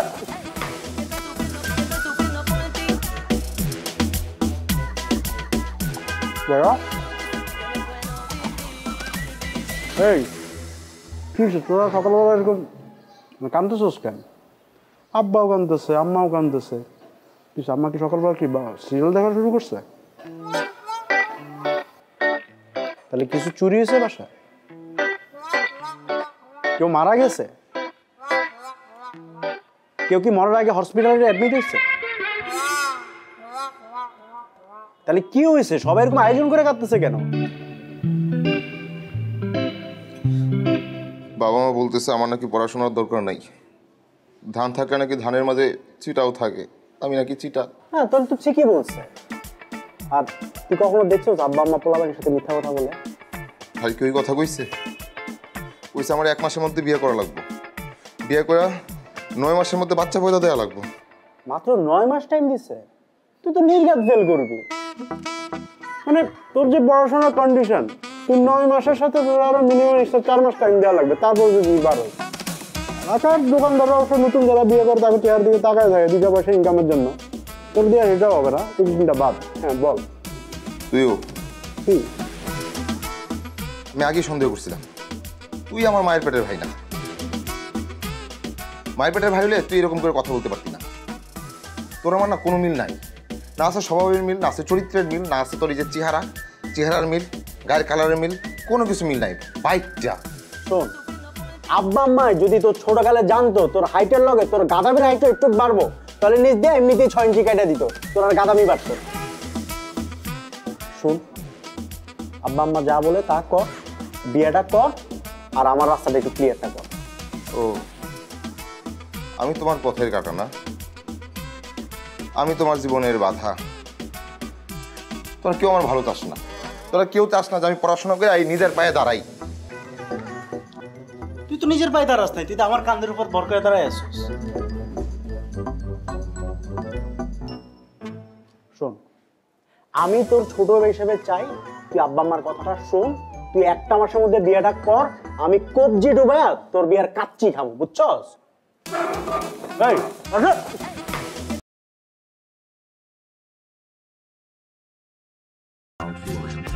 Rồi, bye bye. Nhà đi đâu à? Rồi, phải đủ có 3 chung tiền 36 phải chung 80 tỷ 80 tỷ để quay 10 lần của chiến sĩ sinh hoạt kia của đời sinh cũng căng đấy chứ của 37 ta lợi dụng đấy người thua tận đại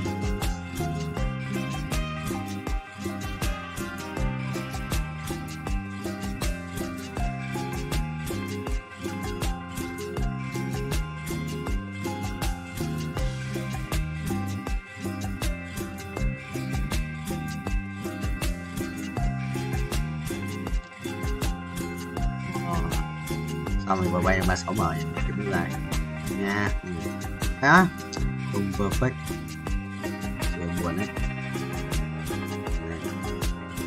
đó đi đây phút rồi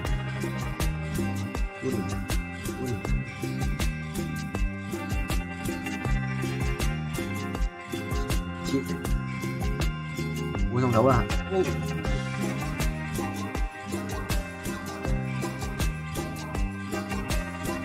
lòng rất là mở trung tàu 2 lần có tới gia đình 3 lần có tới gia đình 4 lần 5 lần 22 đúng tiền sắp được nước màu này 39 tí năng lượng giống hải ở đây ạ theo một tí năng lượng giống nhỉ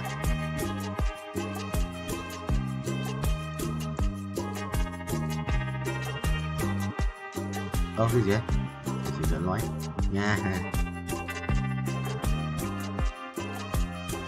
thì năng lượng mà nó nên nhớ lượng vãi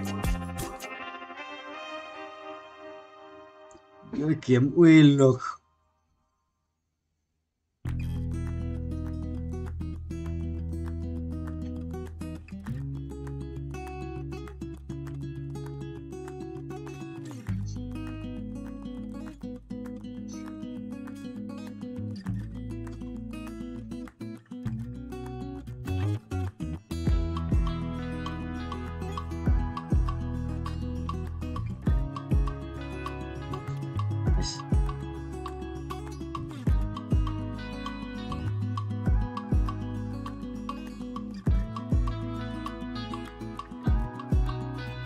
Ui, bây giờ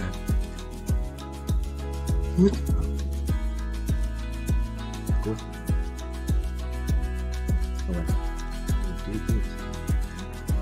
চোখ বন্ধ করলে তুমি যে কি করবে আমি জানি না কি বলো কি করব জানি জানি আমি বন্ধ করো না চোখ বন্ধ করো সত্যি কিছু করবে না তো 100% ঠিক আছে করলাম Will you marry me? Mobile নতুন মোবাইল আল্লাহ করছো কি তুমি থ্যাংক ইউ সো মাচ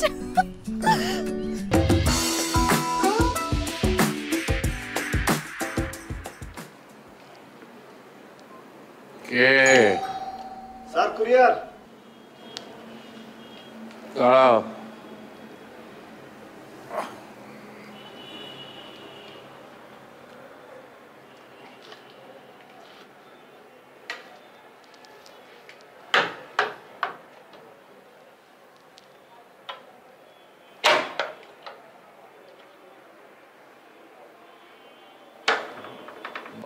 ওরা তো বাসায় কেউ নেই তুমি টেবিলের উপর রেখে দিয়ে যেতে পারবে জি জি স্যার অবশ্যই স্যার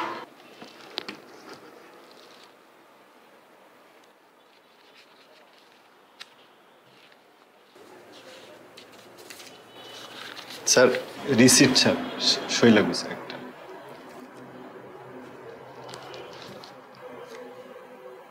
কলম দাও কলম স্যার বাইক থেকে নামার পরে স্যার কলমটা খুঁজে পাচ্ছি না স্যার স্যার একটা কলম হবে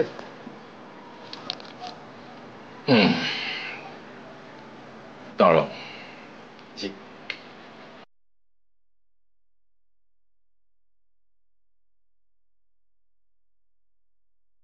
যেহেতু আমার লোন দেওয়ার মতো লোকের অভাব, তাই আমি প্রথম পদ্ধতিটাই বেছে নিলাম।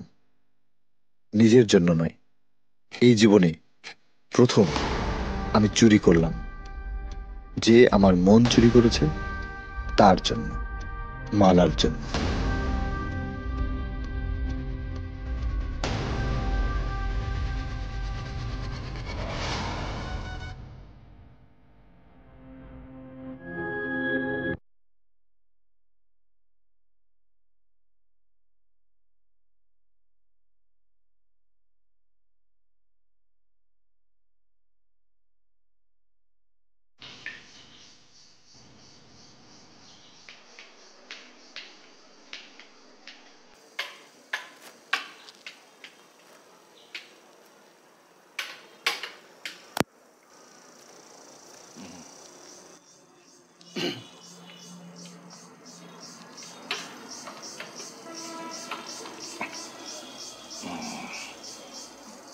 ঠিকানাটা কি আছে ওখানে? জি স্যার। ঠিকানা স্যার আলেকজান্দ্রিয়া, ইজিপ্ট, মিশর থেকে আসছে স্যার। ও মিশর। মিশর তো দারুণ একটা জায়গা, বিশেষ করে অ্যান্টিক্সের জন্য। আমি যতবার গেছি মিশরে, ততবারই আমি কিছু না কিছু নিয়ে এসছি সেখান থেকে।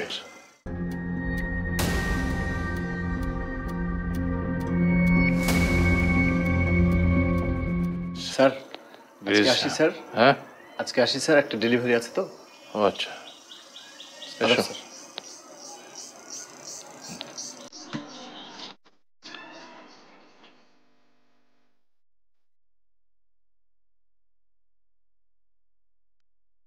অন্ধপুরের ঘড়ি বিক্রির টাকায় মালার জন্য একটা ভালো মোবাইল কিনে ফেললাম। ফলে বাকি চুরির জিনিসপত্র নিয়ে আমি মোটেও ভাবিত ছিলাম না।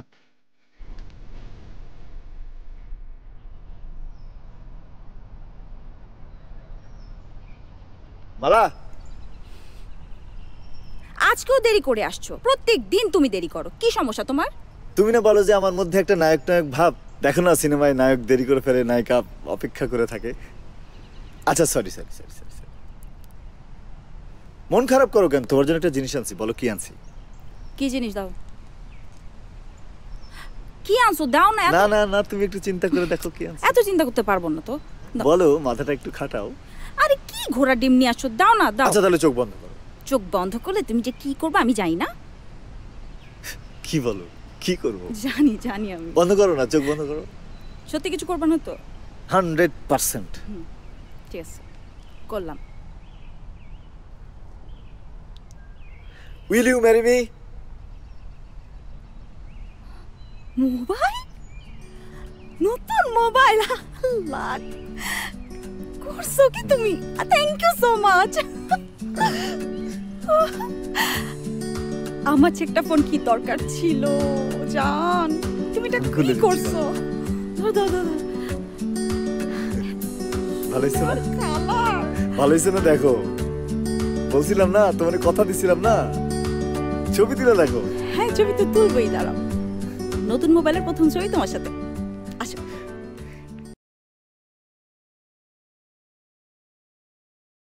Thì 400 à? 400.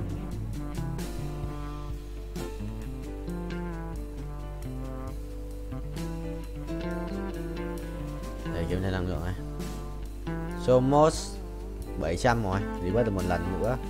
Ok. Lần sẽ rebat được 10 anh quay qua kia anh binh. Anh sẽ là bố của qua kia. Yes. Thua hoài à? Không cội thắng à? Át một thực sự là khó đấy. Sẽ lấy một cái đồ ánh sáng đi, sẽ là cái cung xanh ánh sáng đi.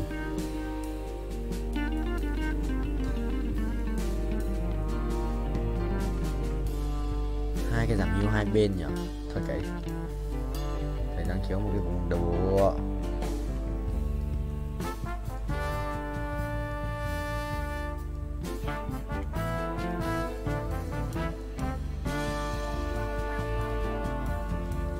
Về Chà, nó còn nữa thì lên 8 vậy. Lại là cái thằng Zurich này. Sao nó vẫn lên được con ấy 3 nhỉ? Như con Zurich 3 ở đâu ra ấy. Rồi nó còn Nautilus nữa. Mình cầm tận 4 con Nautilus rồi chúng nó vẫn còn à. Ê sao Ý Lam mày không 3? Được, thua không? Thua à. Ok. Rồi đi rồi. Top mấy đây? Chưa đi. Sắp đi. Anh đi xa rồi, anh không lái xe nữa. Anh đắp mộ rồi. Không thể là Riot Cat được. Khóc. U Linh à. Em phải cút. Cút đi.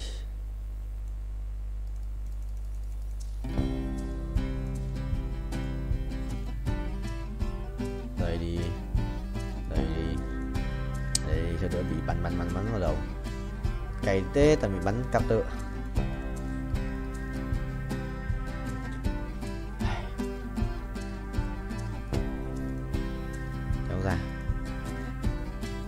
Kéo ra xì ra.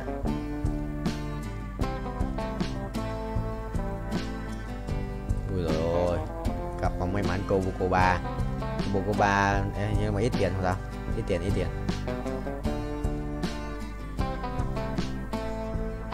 Tích xong rồi bao nhiêu máu, có 5.000 máu rồi sao, chắc thế. Bế mày, đối kia ông chết à, đối kia xét bế không được, không thiếu mấy cái cùng đao, chậm quá. Đây đừng người nó vả, rồi nó vả át chứ à. Mày ý thua, đi chợ nhà xem một cái cung đi, sẽ nhầm một cái cung đi.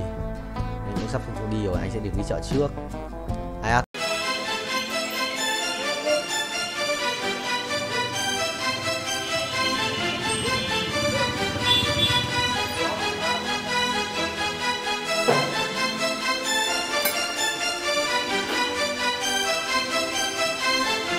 ভাই কি দেখেন? বাইকটা কি আপনার? হ্যাঁ আমার ভাই কিছে? নাম্বার প্লেট কই? সেটা দিয়ে আপনার কি দরকার? রাইট দেন। হ্যাঁ রাইট দিই, কিছে? বেরিবাদ যাবেন? না ভাই এই মুহূর্তে বেরিবাদ যাবো না ভাই। ভাই চলেন না, আমার মায় অসুস্থ। ভাই আমার রাইড শেষ, আমার পোলার আছে জন্মদিন, আমার তাড়াতাড়ি বাড়ি যাইতে হবে, আমি যাইতে পারবো না। তো আপনি আর একটা রাইড দেখেন, এ নিয়ে যাবো আপনারে। ভাই বিপদ তার বইলে আসেন, আমার মায় অসুস্থ। ভাই আপনার মা অসুস্থ থাকলে কি একজন হেল্প করতো না? এই মুহূর্তে ভাই এই বেরিবাদে আমার বাড়িটা থাকলো উল্টা দিকে, আমার যাইতে অনেক দেরি হয়ে যাবে। ভাই একটু স্যাক্রিফাইস করেন না ভাই, আমার মা অসুস্থ, আপনার মা অসুস্থ থাকলে কি আপনি করতেন না? আরে একটু বাড়াই দেবো ভাই, চলেন ভাই। আরে এই সময় বেরিবাদ কেমনে যাবো ভাই? আয়া না, আমি তো আপনার সাথে যাইতেছি ভাই, আমার একটু নামাই দিয়ে আসেন, খুব দরকার ভাই। চলেন ভাই। আচ্ছা ঠিক আছে চলেন।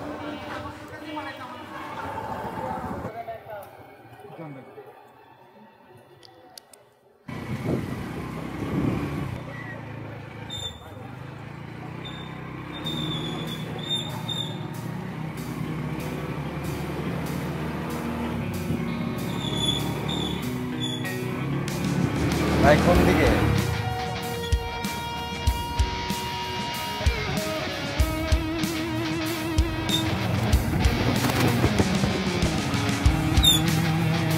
ভাই আর কোন দিকে যাবো কোন তো? সেই কখন থেকে তো সামনে করতেছে।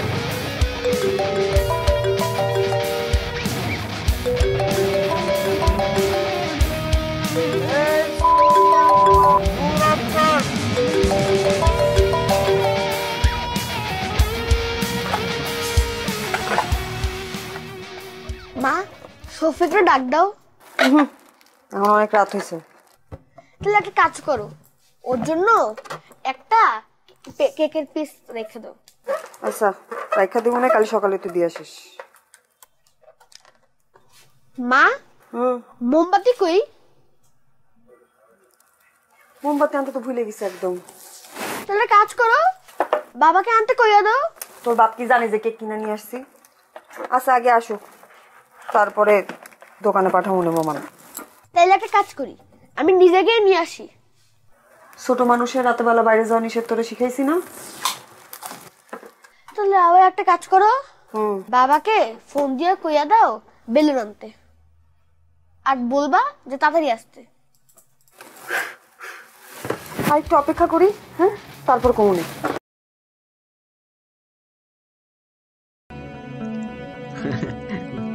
Phim mới xoay màn hình mà cần gì đâu, cần gì cho đâu. Về phim mới xoay được màn hình mà, nó chỉ cần mình xoay góc màn hình thôi. Mà vừa di chuyển vừa xoay góc màn hình nhá, gì sẽ một công đôi việc.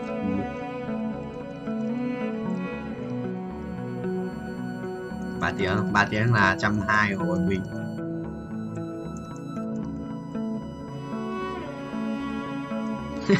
Nổi không? Nổi. Nổi.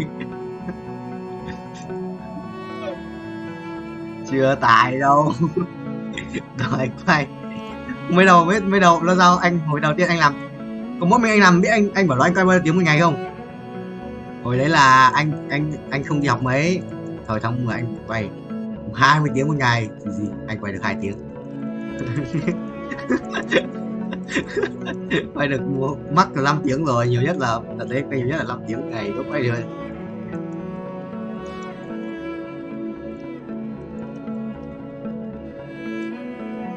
Hai trận à? Được cái nhở? Được đấy. Được.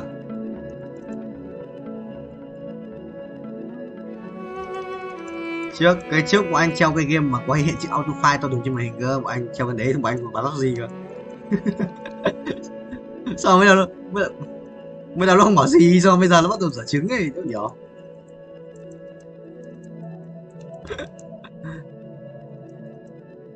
Thầy quay tiếng như mày, thầy sang đấy nghỉ tí, ngồi tí một tiếng nữa xong rồi đi tắm đi ngủ. Mình chết rồi. Dương này thôi, đéo số của tao này, tí đã, tao đứng lại tao lấy.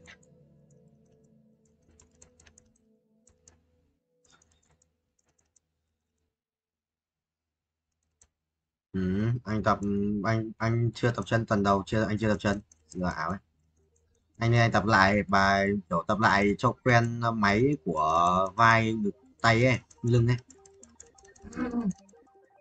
Chưa làm sao chưa quen, chưa tập lấy cái chân béo như lợn, chân toàn mỡ mà chôn đấy, chân toàn mỡ. Cái thằng Hiếu Khôi nó cứ tập mỗi bài một tí ấy. Thì khó chịu vãi.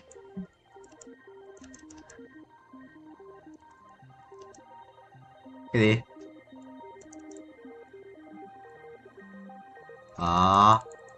Chưa chôn mà. Này Hiếu. Này Hiếu chôn đúng không?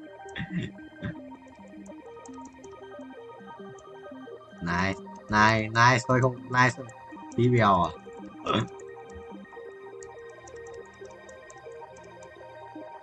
Yes. Cái gì vậy? Sao anh làm người này? Về em ơi. Anh quay 6 tiếng rồi, giờ quay thêm 7 này, 1 tiếng nữa 8 tiếng vì cũng 8 tiếng. Nhìn đồng anh dậy từ sáng, anh quay anh Vũ lúc nào cũng là trưa mới vào mà. Xong rồi Hoàng Tuấn biết gì không? Anh bảo là thằng Tuấn lúc chiều lúc Hoàng Vũ đi nghỉ rồi ấy. Hoàng Tuấn bảo là lúc Hoàng Vũ xem phim, Tuấn bảo là mai các bố có dậy quay sáng không, nó vào. Tôi bảo là tao thì tầm 9 giờ quay rồi, nó bảo 9 giờ. Còn thằng Vũ thì lúc nào cũng tầm trưa nó ăn xong nó mới vào. Thế là Tuấn bảo là không được rồi, tối phải dục tôi. Anh bảo phải chứ. Phải chưa? Định dục Vũ dậy sáng mà. Cho bố.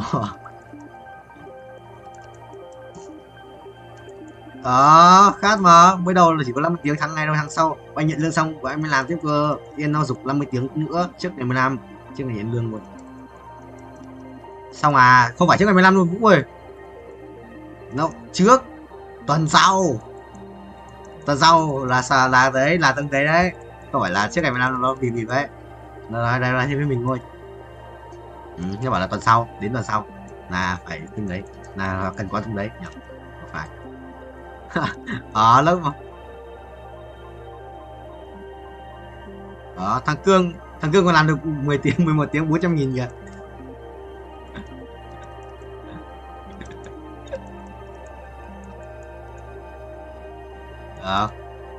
Cô bao nhiêu cô rồi?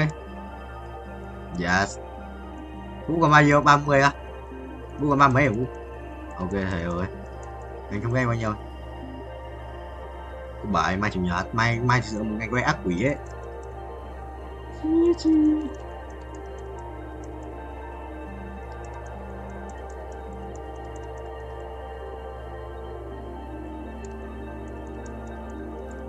Chuẩn không? Thực sự là vẽ không giống thật đâu.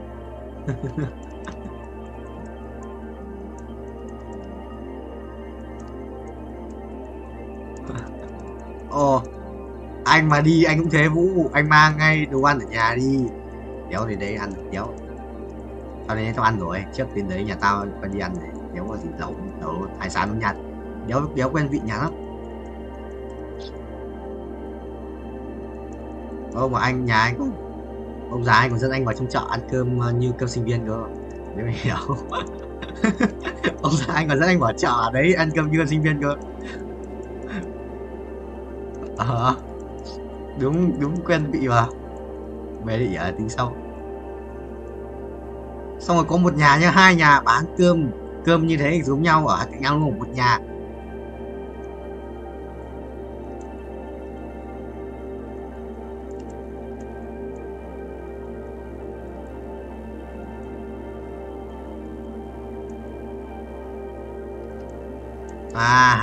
Lại giống cái thằng không đăng bài chữ tao à? Giống cái thằng bảo nào các bạn chép bài được điểm cao hơn các bạn được học các kiểu à? Lại giống cái thằng đấy à?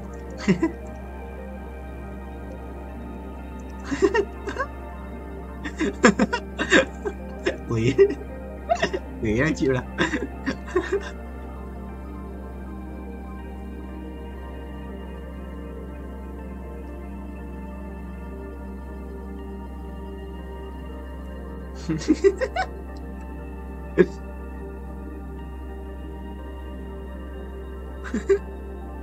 Bà ra tút đợi tôi ra trường à? Phải không?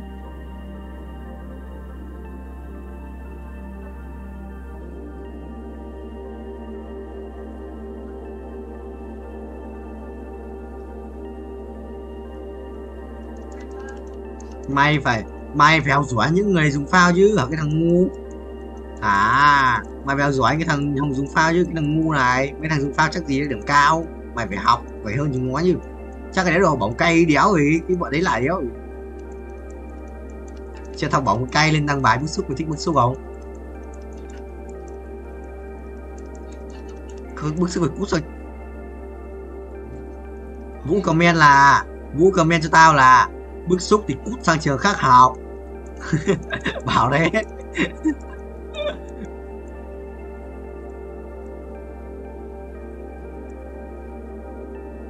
Gì qua của nó mà quỷ lợn đi. Nhờ cái môn cuối đã áp điểm lên nào quân Vũ à? Cái môn cuối tự luận đi đã áp điểm lên với về quân sự đổi tóc màu hồng hồng, tôi đổi tóc như boy phố ấy. Quân Vũ người quân để tóc như boy phố ấy Vũ.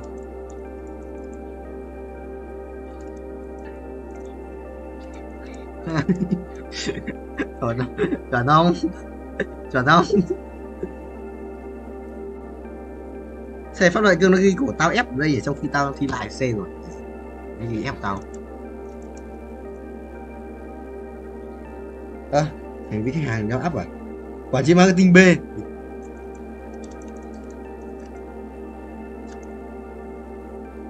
Cút. 2 tỏi lời bay quá thôi, nhặt mũ ngồi nổi luôn chứ không. Lời bay quá. Làm chi? Mày làm gì? Nếu mà tầm 15 ngày 15 á. Ngày 15 mà là thứ 2 à? Không được rồi. Thứ 3 anh đi học. Quả đấy em mà về vào thứ 6 thì anh có 3 ngày để về thì còn về được bên trên linh luôn đấy. Thứ 6 trong cái tuần đấy, hoặc là thứ 6 trước tuần đấy về 12. Nhưng mà mình phải quay viết mày em. Mình phải quay viết mày à. Đéo biết. Được em. Tỉnh cho anh không?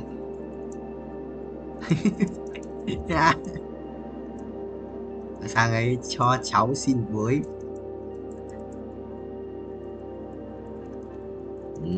Mình chỉ lính ấy, xong mà mang lên anh ăn hộ mình. Gọi là chi cho à, có phải lời nhắc nhở không? Biết rồi. Anh trơn thế. Dì anh nhà gì anh cũng hay cho anh đồ ăn mà, dì út đây. Nhà anh lợn nhà dì anh hai củ 200 à? Nhà anh dì anh 200 à?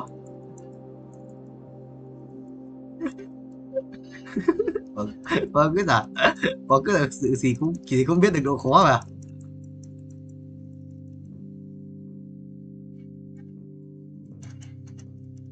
Chả thế. Không phải là hên mà là chắc chắn. Chắc chắn em ơi, không bao giờ là có thể là chắc chắn.